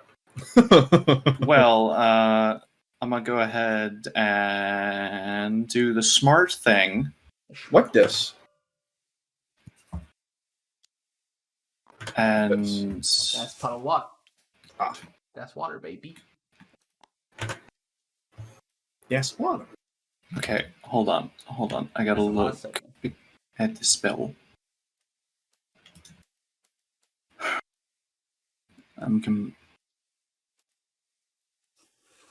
I gotta say, Order of Scribes is very fucking sick in what it can do. Oh, yeah. Okay, guys. How do you feel about twin enlargement? Make both of you big. I feel like I'll you should fucking figure it. save the twin. I don't really need to be big. If you want to make yourself big, though. No, if I'm gonna do anything to myself, it's mage armor, which I should probably just do first anyway. Yeah, don't waste your sorcery points on me. I don't benefit at all from being big, besides the d4 damage. I'd rather be small and dart around. I could make you smaller. No. No, We'll just stick with normal size. Mage armor for me. Okay. And I don't think. No bonus action cantrips. Right. I'm gonna back up just a bit. Sneak a little further back. And that'll be me. Okay, then. Eventful. Yeah, I know. A wizard's first turn is never eventful. All right, next up is Jarrett, who stumbled out of his tent hearing the commotion. And he got All his this means... swords that he uses to hunt. All it meant for me was I can get my mage armor first, and if I get... It'd be harder to hit immediately. Jarrett is going to get close enough to the water weird that is near Isaiah. He's going to swing twice. Oh, tragic. Those are both 7s.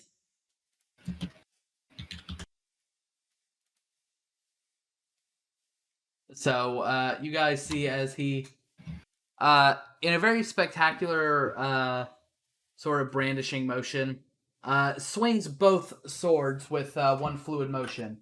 It would be really impressive had either of them hit. Instead, he looks like he's spent a little bit of time just spinning and exerting energy for nothing. Now, it is the Water Weird's turns. Oh, Christ almighty. So...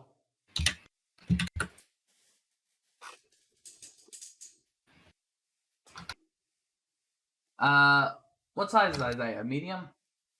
Yeah. Okay, so the Water Weird is going to roll to constrict.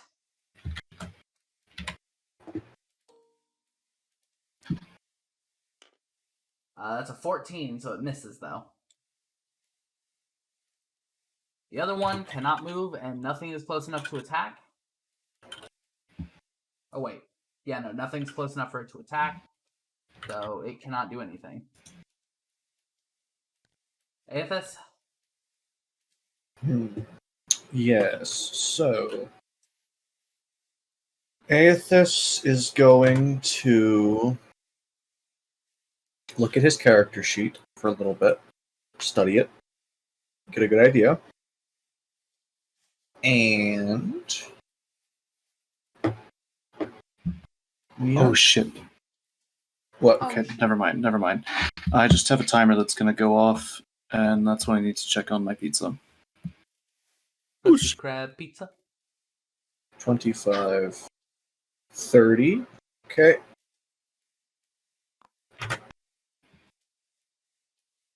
We have boots of flying, right? Or Isaiah does. Isaiah Yeah, I do. specifically does. Okay. We don't have boots of striding and springing. That's just on my wish list. Right. So, I'm going to move in between these two, giving them a advantage to hit me. However, also giving Isaiah advantage to fuck this one up. And I am going to, instead of attacking... Well, you know what? I will attack. I will attack this one. Okay. Roll to hit. I have 2 attacks. Each of those is plus...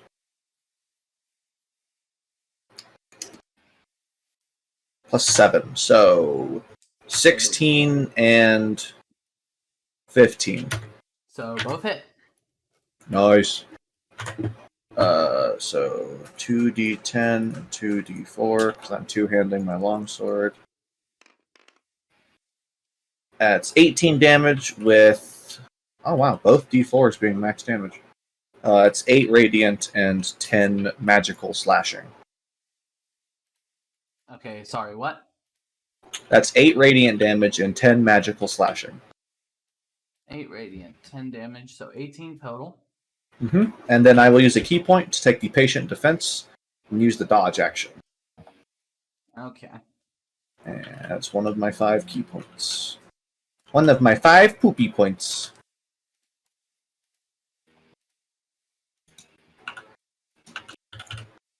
Do you have a key point counter somewhere? No, but I can make you one. Yeah, could you? Would you make it for Emmerich as well? Yeah, I'll make one for Emmerich. I mean, yeah, I just give you a counter. So.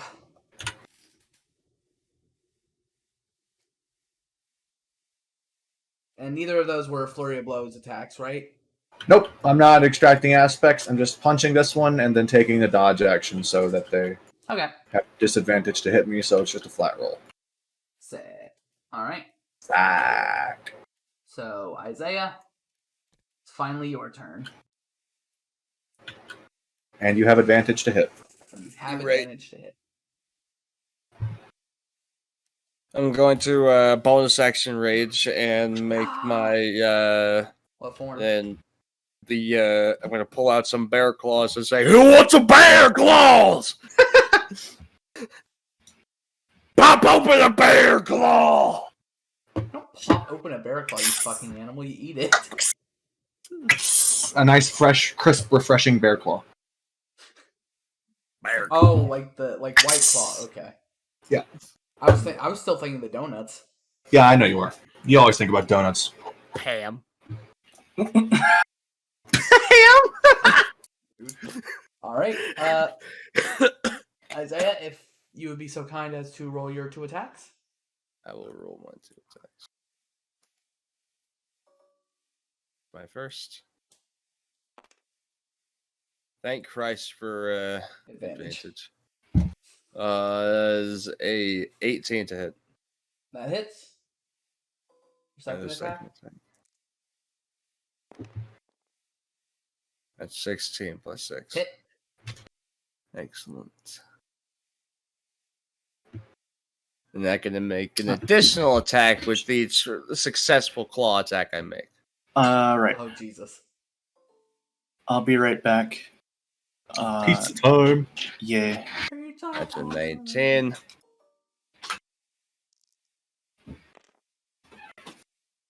Oof. That is a 13. That that is armor class, so half damage. So be 3d6 plus 9. And then 1d6 half damage. Mm-hmm.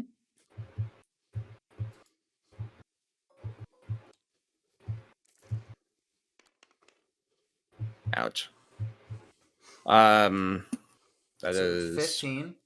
Yeah, 15, and then this will be half damage. Damn. 1 damage.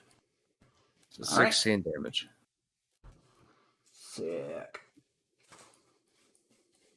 And tragedy Sick. strikes the party as Sir Dr. Professor Valgum Caston, formerly of Thimbletown, now revered knight of the Kingdom of Davi, is not here to take his turn.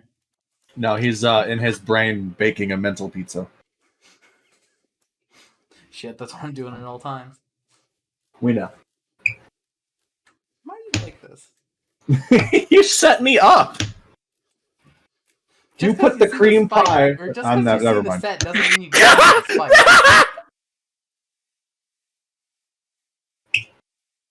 You put the cream pie. Never mind. Let me rephrase that. Please do. I love when You- you rephrase things. You put yourself right at the edge of the cliff, and you turn around and say, "Push me," and I'm just like, "All right, well, here we go." Just because you see the set doesn't mean you take the spike.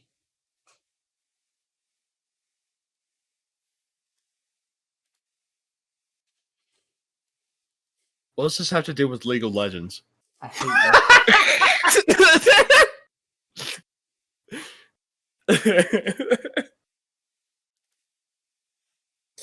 Okay, alright. While we're waiting for Alright, I'm back. alright, sick. La it's gente your se turn. muy loca. La gente estoy muy loca. Sorry, what did you say, David? It's your turn. Okay.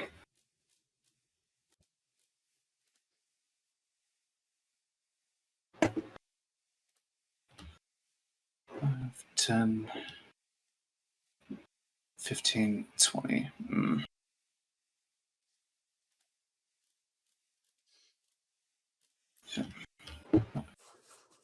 5, 10, 15, 20. Okay. it's a 20-foot radius. I'm casting Glorioso's Frostball Ooh.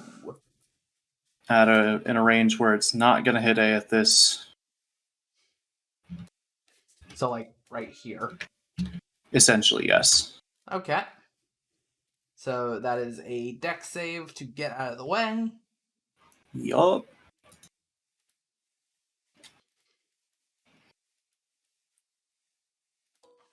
Man, these water weirds sure are weird. Oh, 14. 14. Hold on.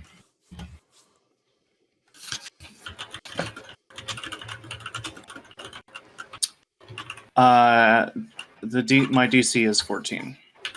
Defender wins, so half damage. God damn.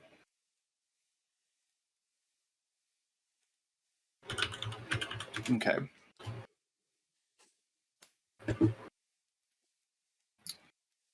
$46 divided by 2.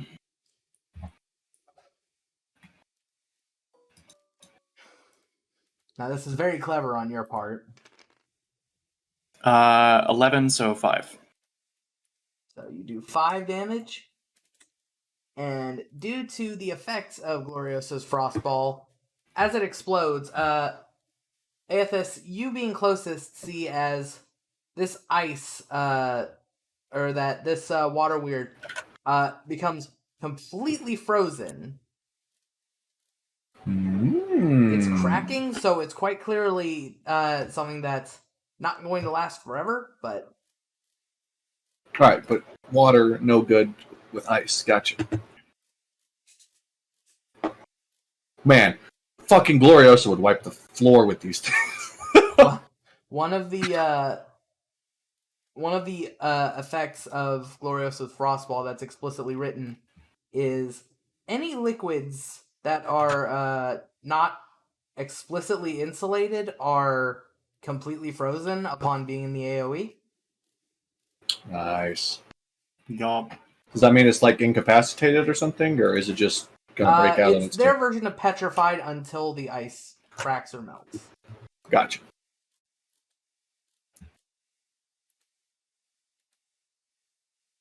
So we don't have to worry about this one for a little bit. All right, is that your turn? Yeah. Okay. Jarrett, he is going to do more flourishes with his swords.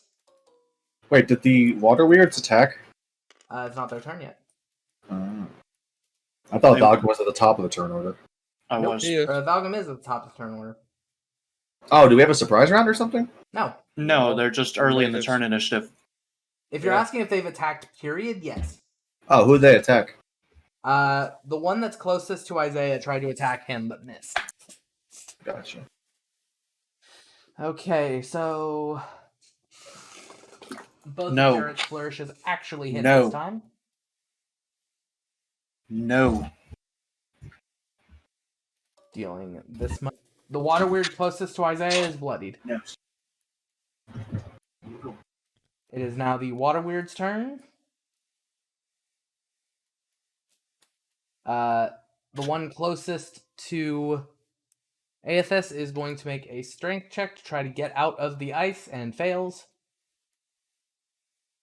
So Aethys is free, or Aethys won't be damaged.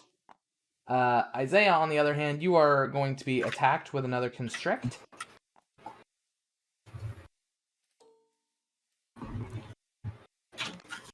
That's an 11. They miss. Aethys? I'm gonna attack this one twice. Okay.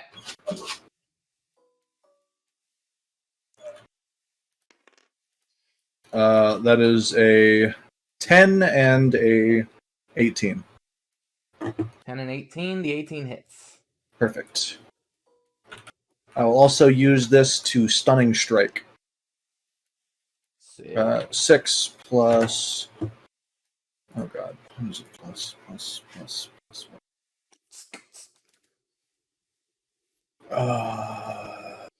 4. 6 plus 4. Okay. 10 damage total.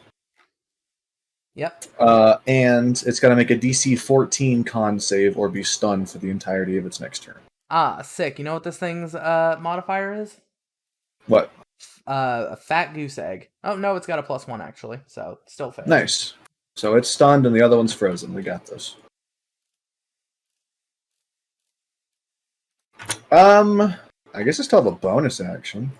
You do. So I will just martial arts. I don't want to waste another key point. Sick.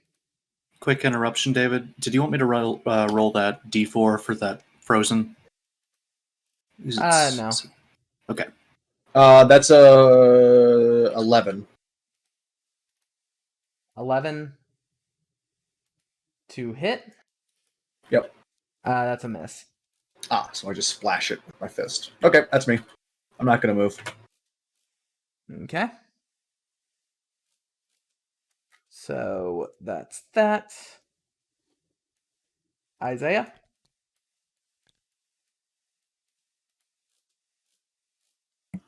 I'm gonna do my same old song and dance. Yeehaw! Get him the bear claw! Yeah!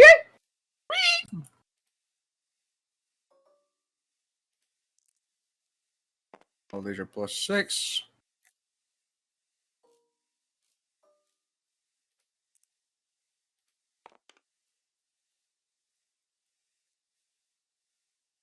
$14. 14 to hit. That succeeds.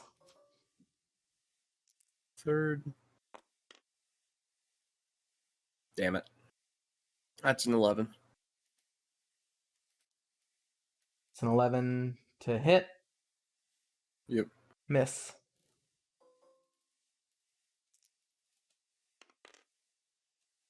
Oof, that's another miss.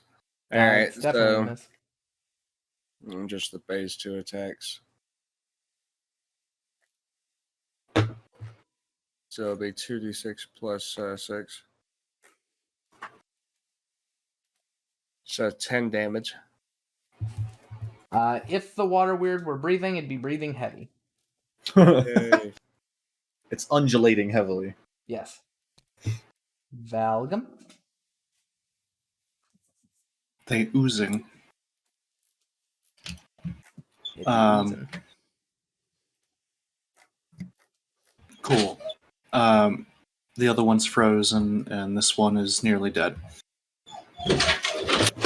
Oh, no!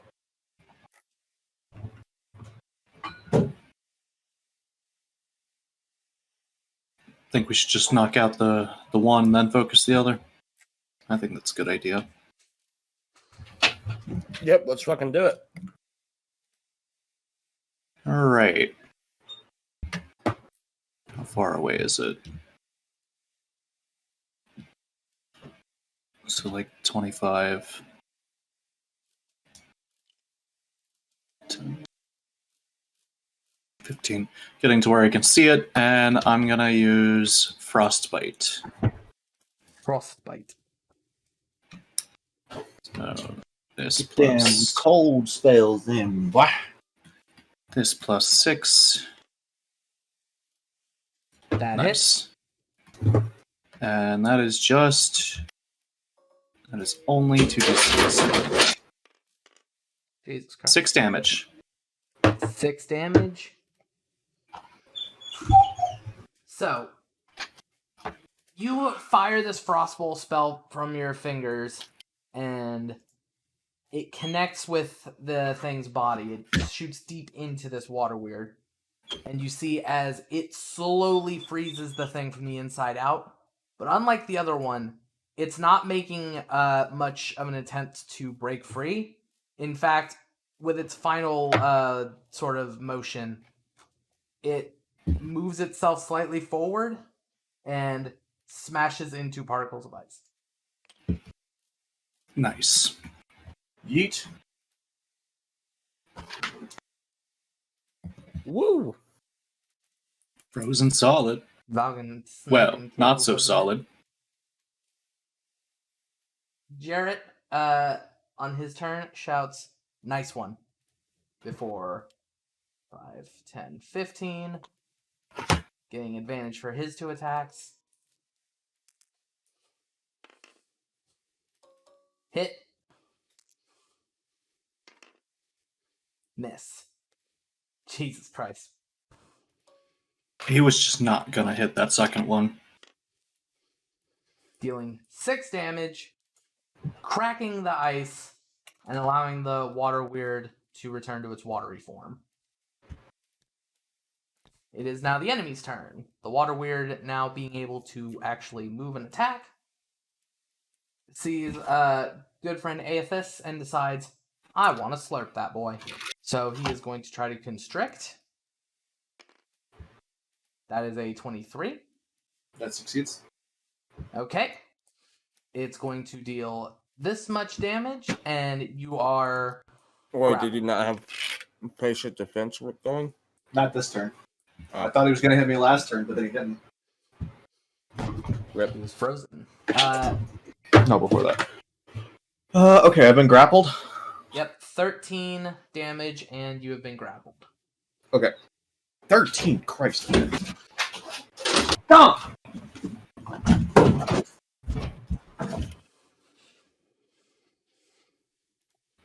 So, that's its turn. It just grabs onto Aethys with these constricting tentacles and pulls them into its form, trying to drown Aethys.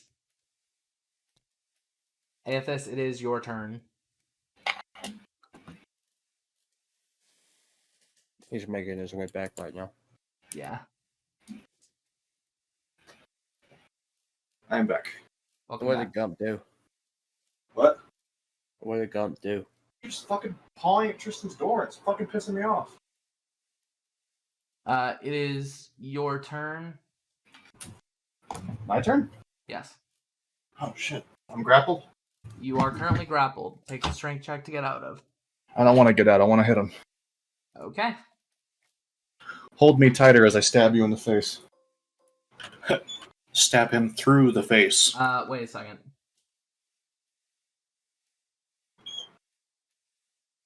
I'm not restrained. I'm grappled, right? No, that the book says that it does count as restrained. So you can still attack. You just everything else has advantage to hit you, and at the moment that means nothing. Great. I don't give a shit then. I just attacked both of the. Okay. That's a 18 and a 19. Both hit.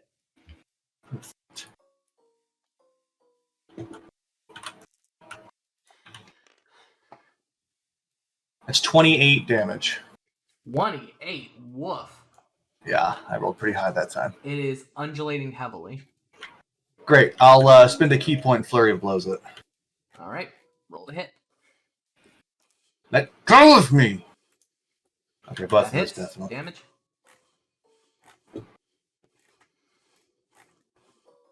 Oh god. Oh god. Ignore this. Ignore all of this.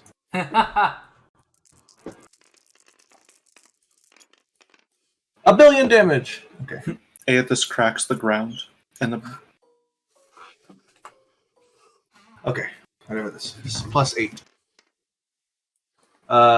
23. It had 1 HP. Nice. While restrained, Don't touch me. you hold your breath, and as you're like beginning your slashes, you begin to scream in it.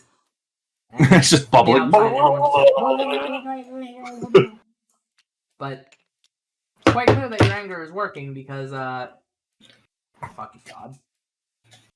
It's quite clear that your anger is working. Fuck me. Because the creature ends up getting shredded to pieces by your sword. Nice. Hey, this like comes out soaked as fuck. Very damp red rose or green rose. Fuck. Well, Isaiah, I can see why you use your anger in battle. That was exhilarating. Yeah. It is empowering. Here's your towel, by the way. Oh, thank you. I just quite cold. Alright, sure. They live over here now. My mouse is doing the thing really badly. So that is the night. That is the 15th. 16 Water arrives. weirds. These water weirds, when they like burst apart, do they like turn back into water? Yeah, no, they just become like little fonts of water. Garrett tells you that this is pretty common out here, especially in like areas between rivers, sort of like the wetlands. Gotcha. I would like to take a vial with my alchemist kit, a vial of the water weird water. Okay. So you have water weird water. Nice. Water weird water. So the morning of the Some 16th of H2 weird? chess. What? Some H2 weird. H2 weird.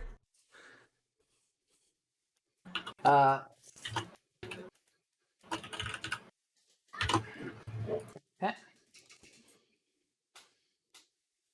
So, if you guys would like to move your token. Is it my turn or whose turn is it? I'm not. I genuinely can't remember. No, I think it was Andrew, David. I'll go ahead. David rolled for me the last time I went. Yeah. I'll go. Yeah, go ahead. 2 squares. Yep. Okay. And that luck roll.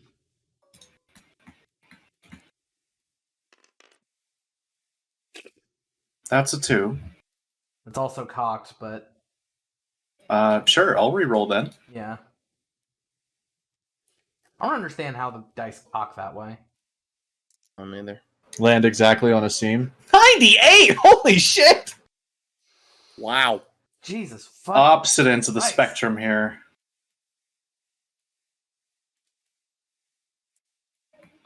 I Can get y'all the just feeling like roll 50s at some point? No, we want good stuff. Give us magic items. Fuck you. that...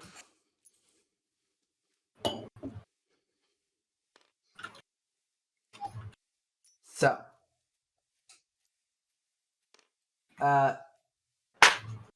Stop fighting.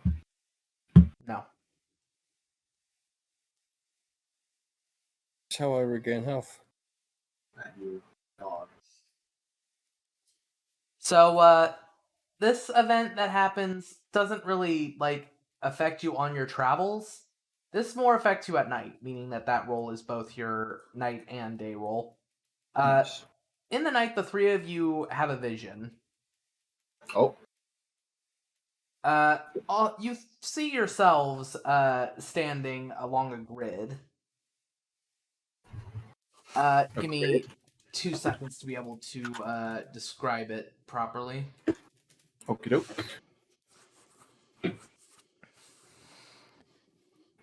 Across from you, you see a group of 16 individuals. Although, I should say 14, because the two on the furthest right of their grid are missing. Each in heavy silhouette. And you all around you see that you're all sitting side by side from one another. From left to right, Valgum is standing there. Next to him is Isaiah. Next to him is Aethys. Next to Aethys is King Cornelius Davi. Oh wait, hold on. Whoa. I get what you're doing now. Hold on. I'm drawing the chessboard. Give me a sec. How many squares on a chessboard? 8 is an 8 by 8, right? It is indeed 8 by 8.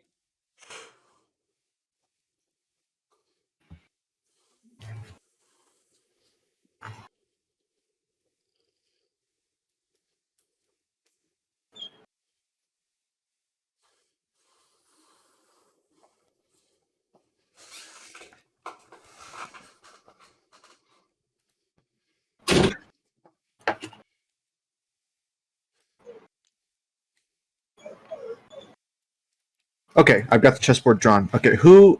Okay, we're looking at the white side, right? That's under your assumption, yes.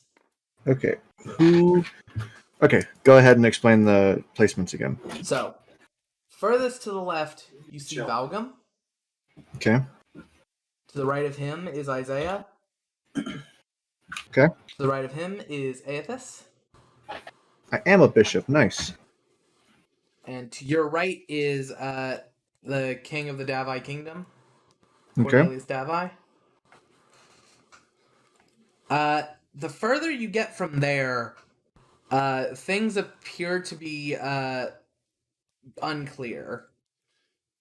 God damn it. Everyone in front of the king and to the right aren't identifiable. However, you can make out the three figures in front of you three. Nice. Who are At they? least to a decent degree. In front of Valgum is a relatively tall tiefling man, yellow skin, bright blue cloak. Ah, truth. In front of Isaiah is a man with two orbs surrounding his head. He's dressed very regally. Long Oh, white shit. hair that drops Gloriosa's down a his back. pawn? Okay. Who's in front of me? In front of you, you're not quite sure who this is. You don't recall that you've ever met him. The tan-skinned, what appears to be human, with a very large hat. He's got a very, when you turn to get a closer look at his face, he has these bifocals and a very toothy smile. Okay. And last thing that you can see on your board, which is very confusing to you, across the way to the furthest right, you see what appears to be multiple people, in fact, sort of standing on top of one another. At the very bottom, there appears to be a human man who looks like he's in pain, but doesn't seem to mind it an incredible amount. On top of him is a Kenku man who just sort of has an odd glare in his eye. On top of him is a goblin with 4 arms. On top of him, a goblin with golden ears. And on top of him, at the very top of the stack, is a goblin with spectral eyes and a very long seafoam cutlass. Wait, where are they? God. They are mirroring your position, Valgum, but on the other side. So they are the other rook. Ah, the pirates are a rook. All of them are one rook. Makes sense. They're on our side, yeah, not Yeah. okay. And before this vision fades from you, you get a small glimpse at the pawn that is next to the 2 missing sides, or next to the 2 missing pawns. Seems to be a woman with very, very tall, very poofy hair, whose skin is porcelain white, Is this busting Megamind? with blood red irises in her eyes. Does she have big titties? She does. Oh, it's busting Megamind! Oh my god. She has blood red eyes, huh? Blood red eyes. Does she look to be standing in a mist? There is a little bit of a fog at her feet. We are going to fight busting Megamind! And with this weird giddiness that you have, the vision fades. Perfect. I just really want to know who all the pieces are on the white side. So this is interesting. I wonder who the Alabaster King's queen is. Because he ain't married. Each of you, upon talking to one another, reveal that you had identical, if not the same dream. Oh. Nice. So you guys also saw the board, yes? Yes. So it Very seems as interesting if placement. we are not allowed to know the identity of the board pieces unless we have either met them or they are directly close to us. That's interesting. It means I don't think we've met the queen yet. I'm very interested to find out who this queen is. And also the other bishop and knight. Not so much the pawns. I mean, I'm sure they're important. We have to have people to fight, but the important people, I'd like to know who they are. Oh, this fellow with the large hat and the teeth. Why does that sound familiar?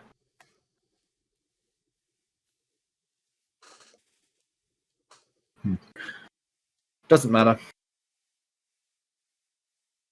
So, you guys ready to head on to the next day? Mm. To the very next day. Ba ba ba ba ba ba da. Alright. When the duck walked up to hey, bum bum bum. Gotta Move be two grapes. spaces. Duck said, "No, we just have lemonade, but it's cold, it's fresh, and it's all homemade. Give it a try." Okay. The duck said, "Bye bye." Then he waddled away. Waddle waddle. I hate this. Sorry. What have I done? Alright, luck roll. You right? Right.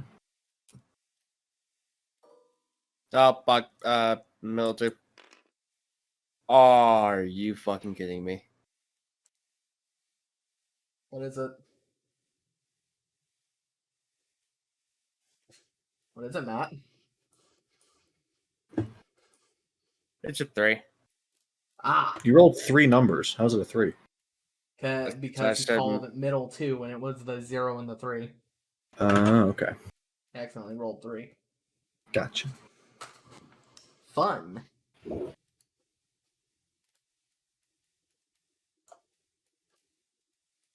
Well, all right.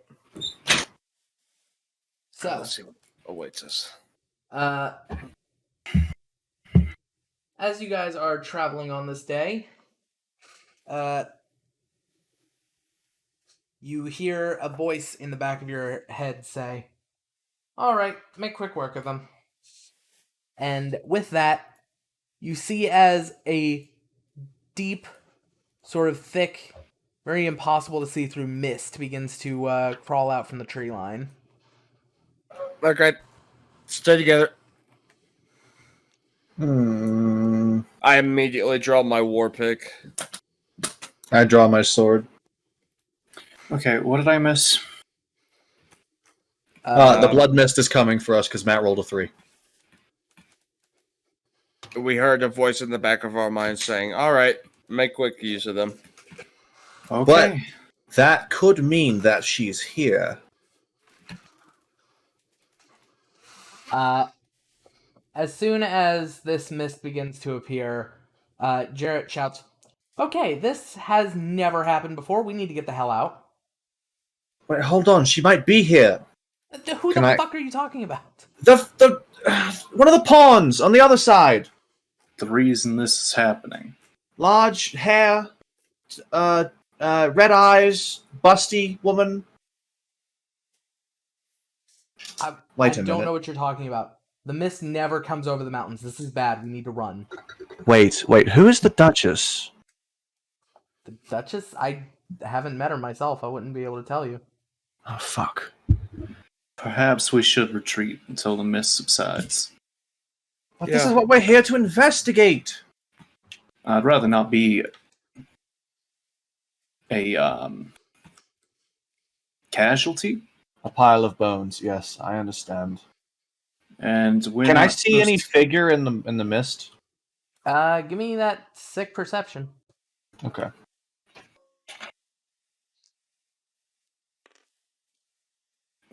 Uh, 19. You see not necessarily figures, but you see eyes and teeth. Several sets of each. That's not mist. It's a creature. What are you talking about? Look, eyes, teeth. It's an advancing horde of creatures. It's not mist. They just look like mist. Look, you see? Oh, we don't. I mean, when he points them out, it becomes more obvious. Oh, well, shit, I do see him now. Then can I throw a fireball into the mist? Try it. While we are retreating. Yep. And I'm going to try to pick a pair of eyes and teeth and pull on it with the telepathy or telekinesis. Okay. Go ahead and give me a contested strength check. No, he just has to make a strength save. Oh, well, that one. Well, Oh, fails. Jesus. Uh-oh. Oh, no. Oh no, what? He's pulled 10 feet towards me. He is, and is pulled out of the mist. Mm-hmm. You now see this creature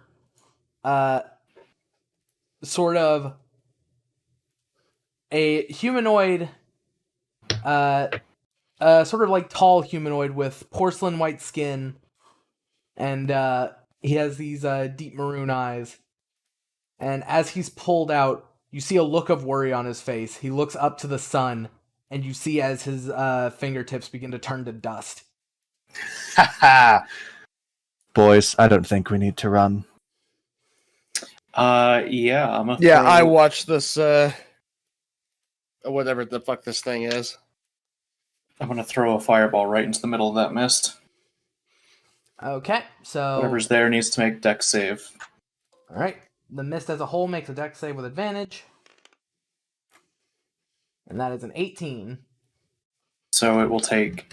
The things within will take half Yep. of... Take half of... this many d6. 1, 8 2, d6, 3, baby. 4, 5, 6, 7, 8.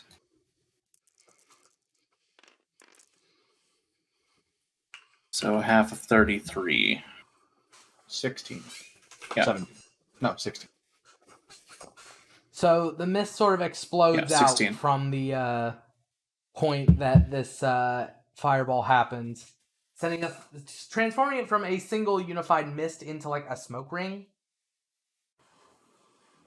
Hmm. That's growing thinner and thinner with each second. The creature that has been pulled out of it is going to... Oh, Jesus. It just starts taking damage. Okay. You see as its hands begin to crumble to ash as well as it begins to run for the tree line. I'm going to tackle it. All right. Contested Can I try strength. to pull another? Can we just go into initiative? Because I want to pull another one out of the mist. It's not going to be easy to do that, but give me a second, because... Okay. If I'm honest, I did not expect to have to pull this out already, so... Well, I'm sure. If I get that contested strength from you yet. Rage. I will rage. Rah! Barehead. Yeah, barehead. I'm gonna fucking reach out for this guy and try to fucking knock him down. Reach for this guy. If I can't bite him in the ankles. I need this. Yeah, okay. That's a 20. And he got a 22, so he's able to kick you away from his legs. How far away is he? He is now about, from there, he's about 10 feet away from you. Great. I'm gonna cast command Oh, boy. and just say halt. Okay. That is a DC 16 wisdom save. Nat 20. Okay. Well, he has disadvantage on his next dex save or strength save, excuse me, Okay. because of my blessing of the Empress. And I'm going to make another athletics check against him. All right, at disadvantage. Jesus Christ. It's at this point that the mist is actually kind of dissipated. Good. But You are able to this time snap down onto his leg and pull him to the ground.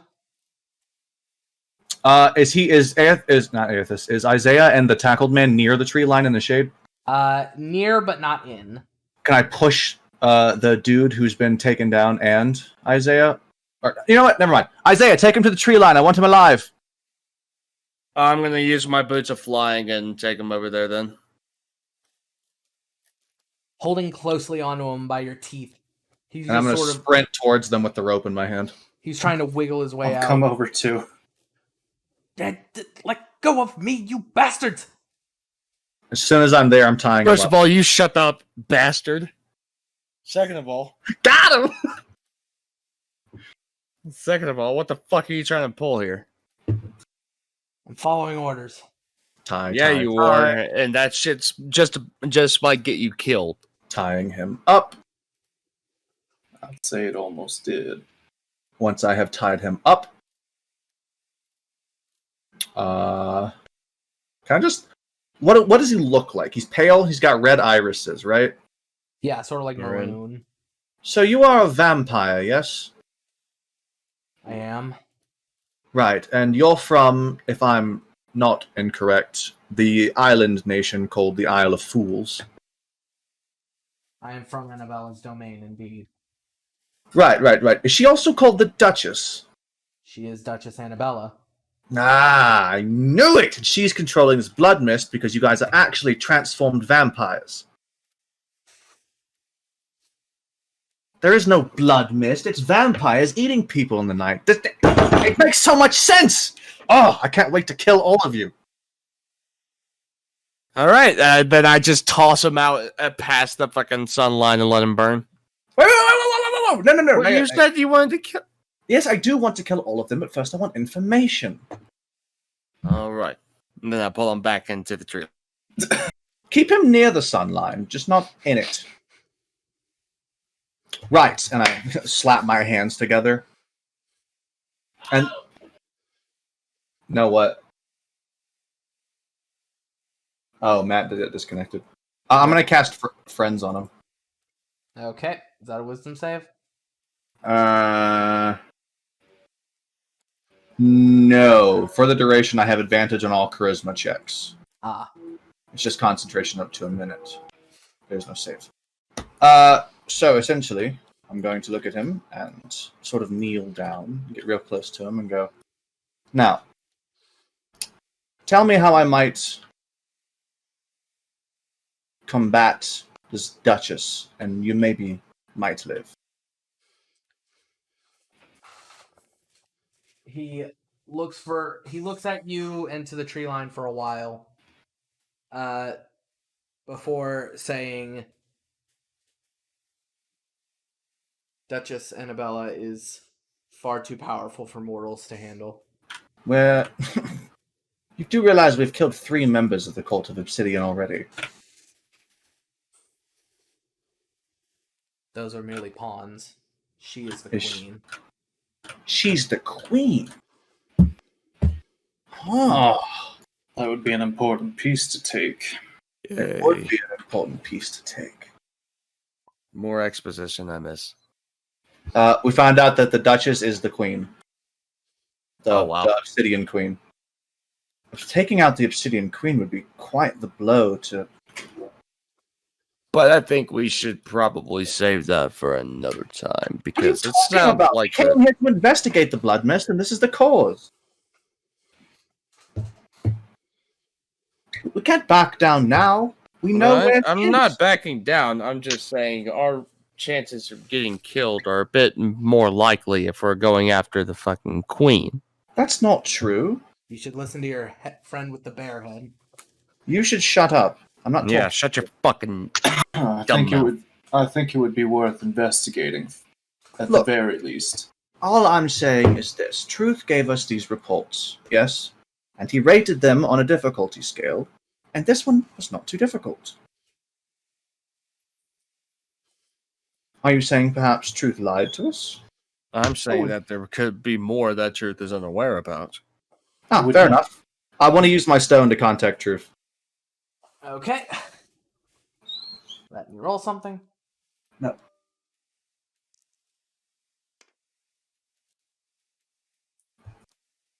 Oh, hey, I was wondering when you guys were gonna call again. What's up? Truth, we're investigating the blood mist, as you know, and I have something to report. Oh, please. Any information you have is gonna be great. First of all, it's not blood mist, it's transformed vampires sort of gathering together. Oh. Right, That's not and they good. are all under the thrall of the Duchess Annabelle, I believe. Annabella. Annabella, excuse me. Yes, Duchess Annabella of the Isle of Fools. Who's that you're talking to? This is a captured vampire we just tore out of the blood mist. Oh. Yeah. Word. Yeah. We're doing work, I promise. Anyway, did you know all this? No. The only Okay. information that we were getting was from the hunter Harvin Atterby that have you guys managed to talk to yet? No. We're not even to that city yet. Wow, you guys are fast. We do our best. Look, Truth, I have to ask. You rated this job as easier than some other ones. Why did you do that? Did you not expect... let me clarify. You know how we're sort of mirroring a chessboard? You know, the Obsidian Court and the Alabaster Court? I guess. Yes. Well, this Duchess Annabella is apparently the queen of the Obsidian Court. What? Yeah, that's what this vampire says. What's your name? He looks up at you with a little bit of disdain in his face. And give me 2 seconds. I have it in my notes.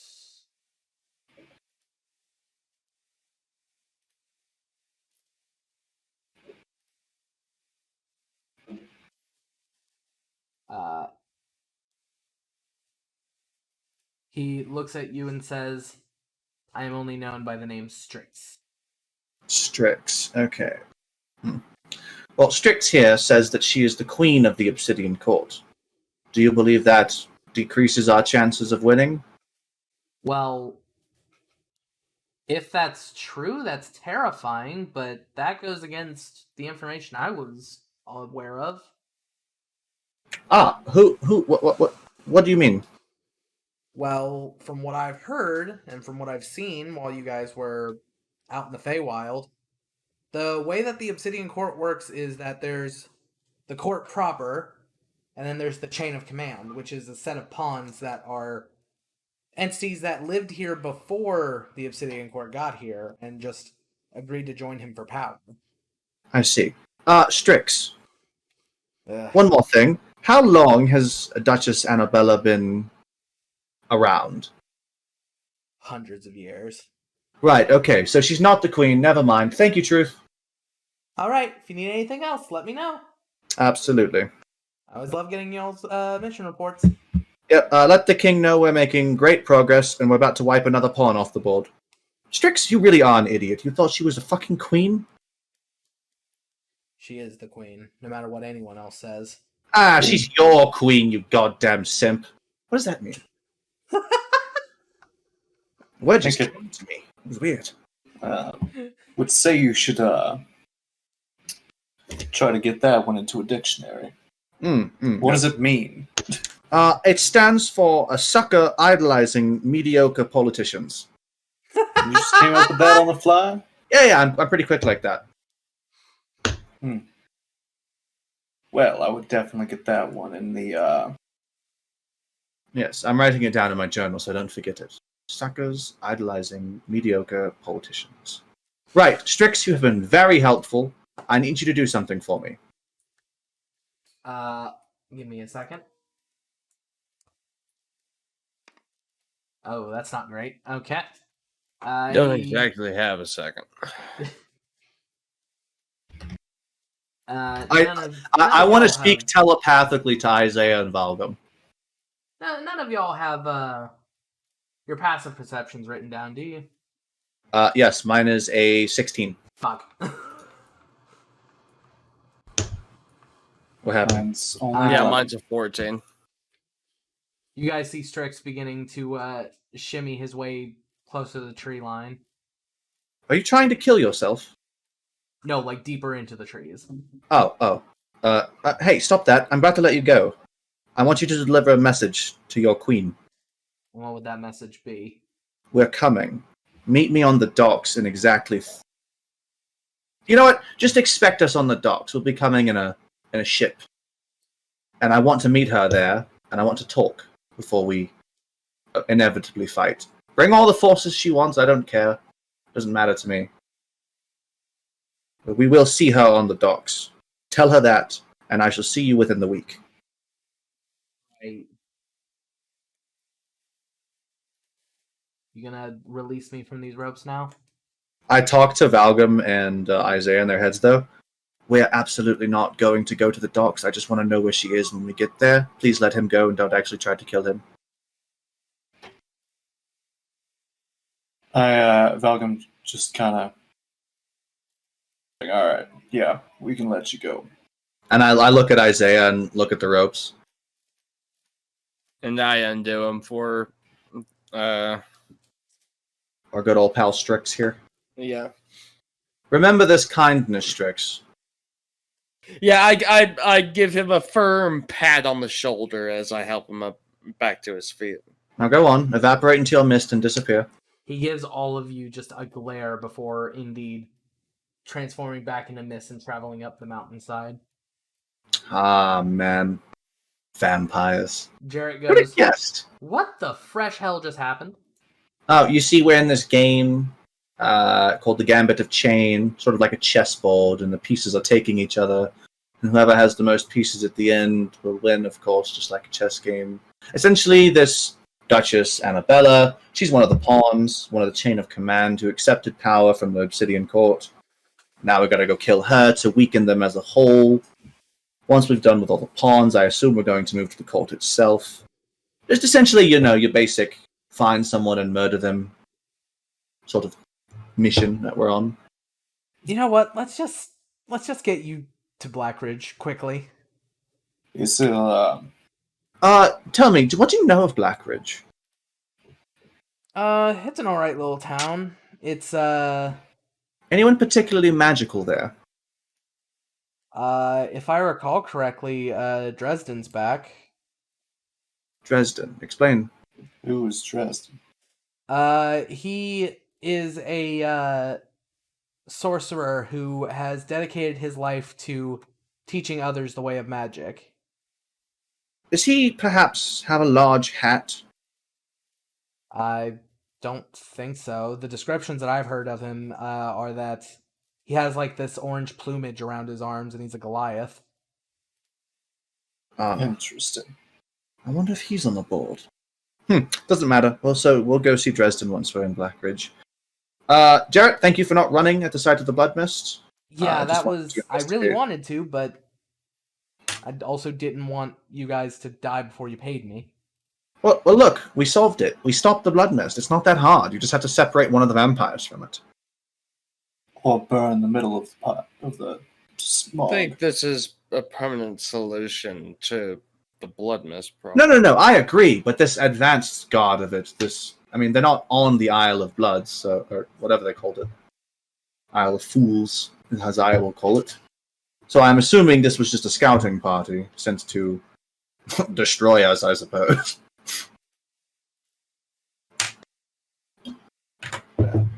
So Look, anyway, I think we're good to keep going. We know a lot more than we did before, and I'm very happy about that. yeah, so one last detail that Jarrett gives you about this Master Dresden is this man has apparently been alive for way longer than is normal for a Goliath. Sure hope he's not a member of the court. He it is currently the year 1504. He has been alive for roughly 252 years. Ow.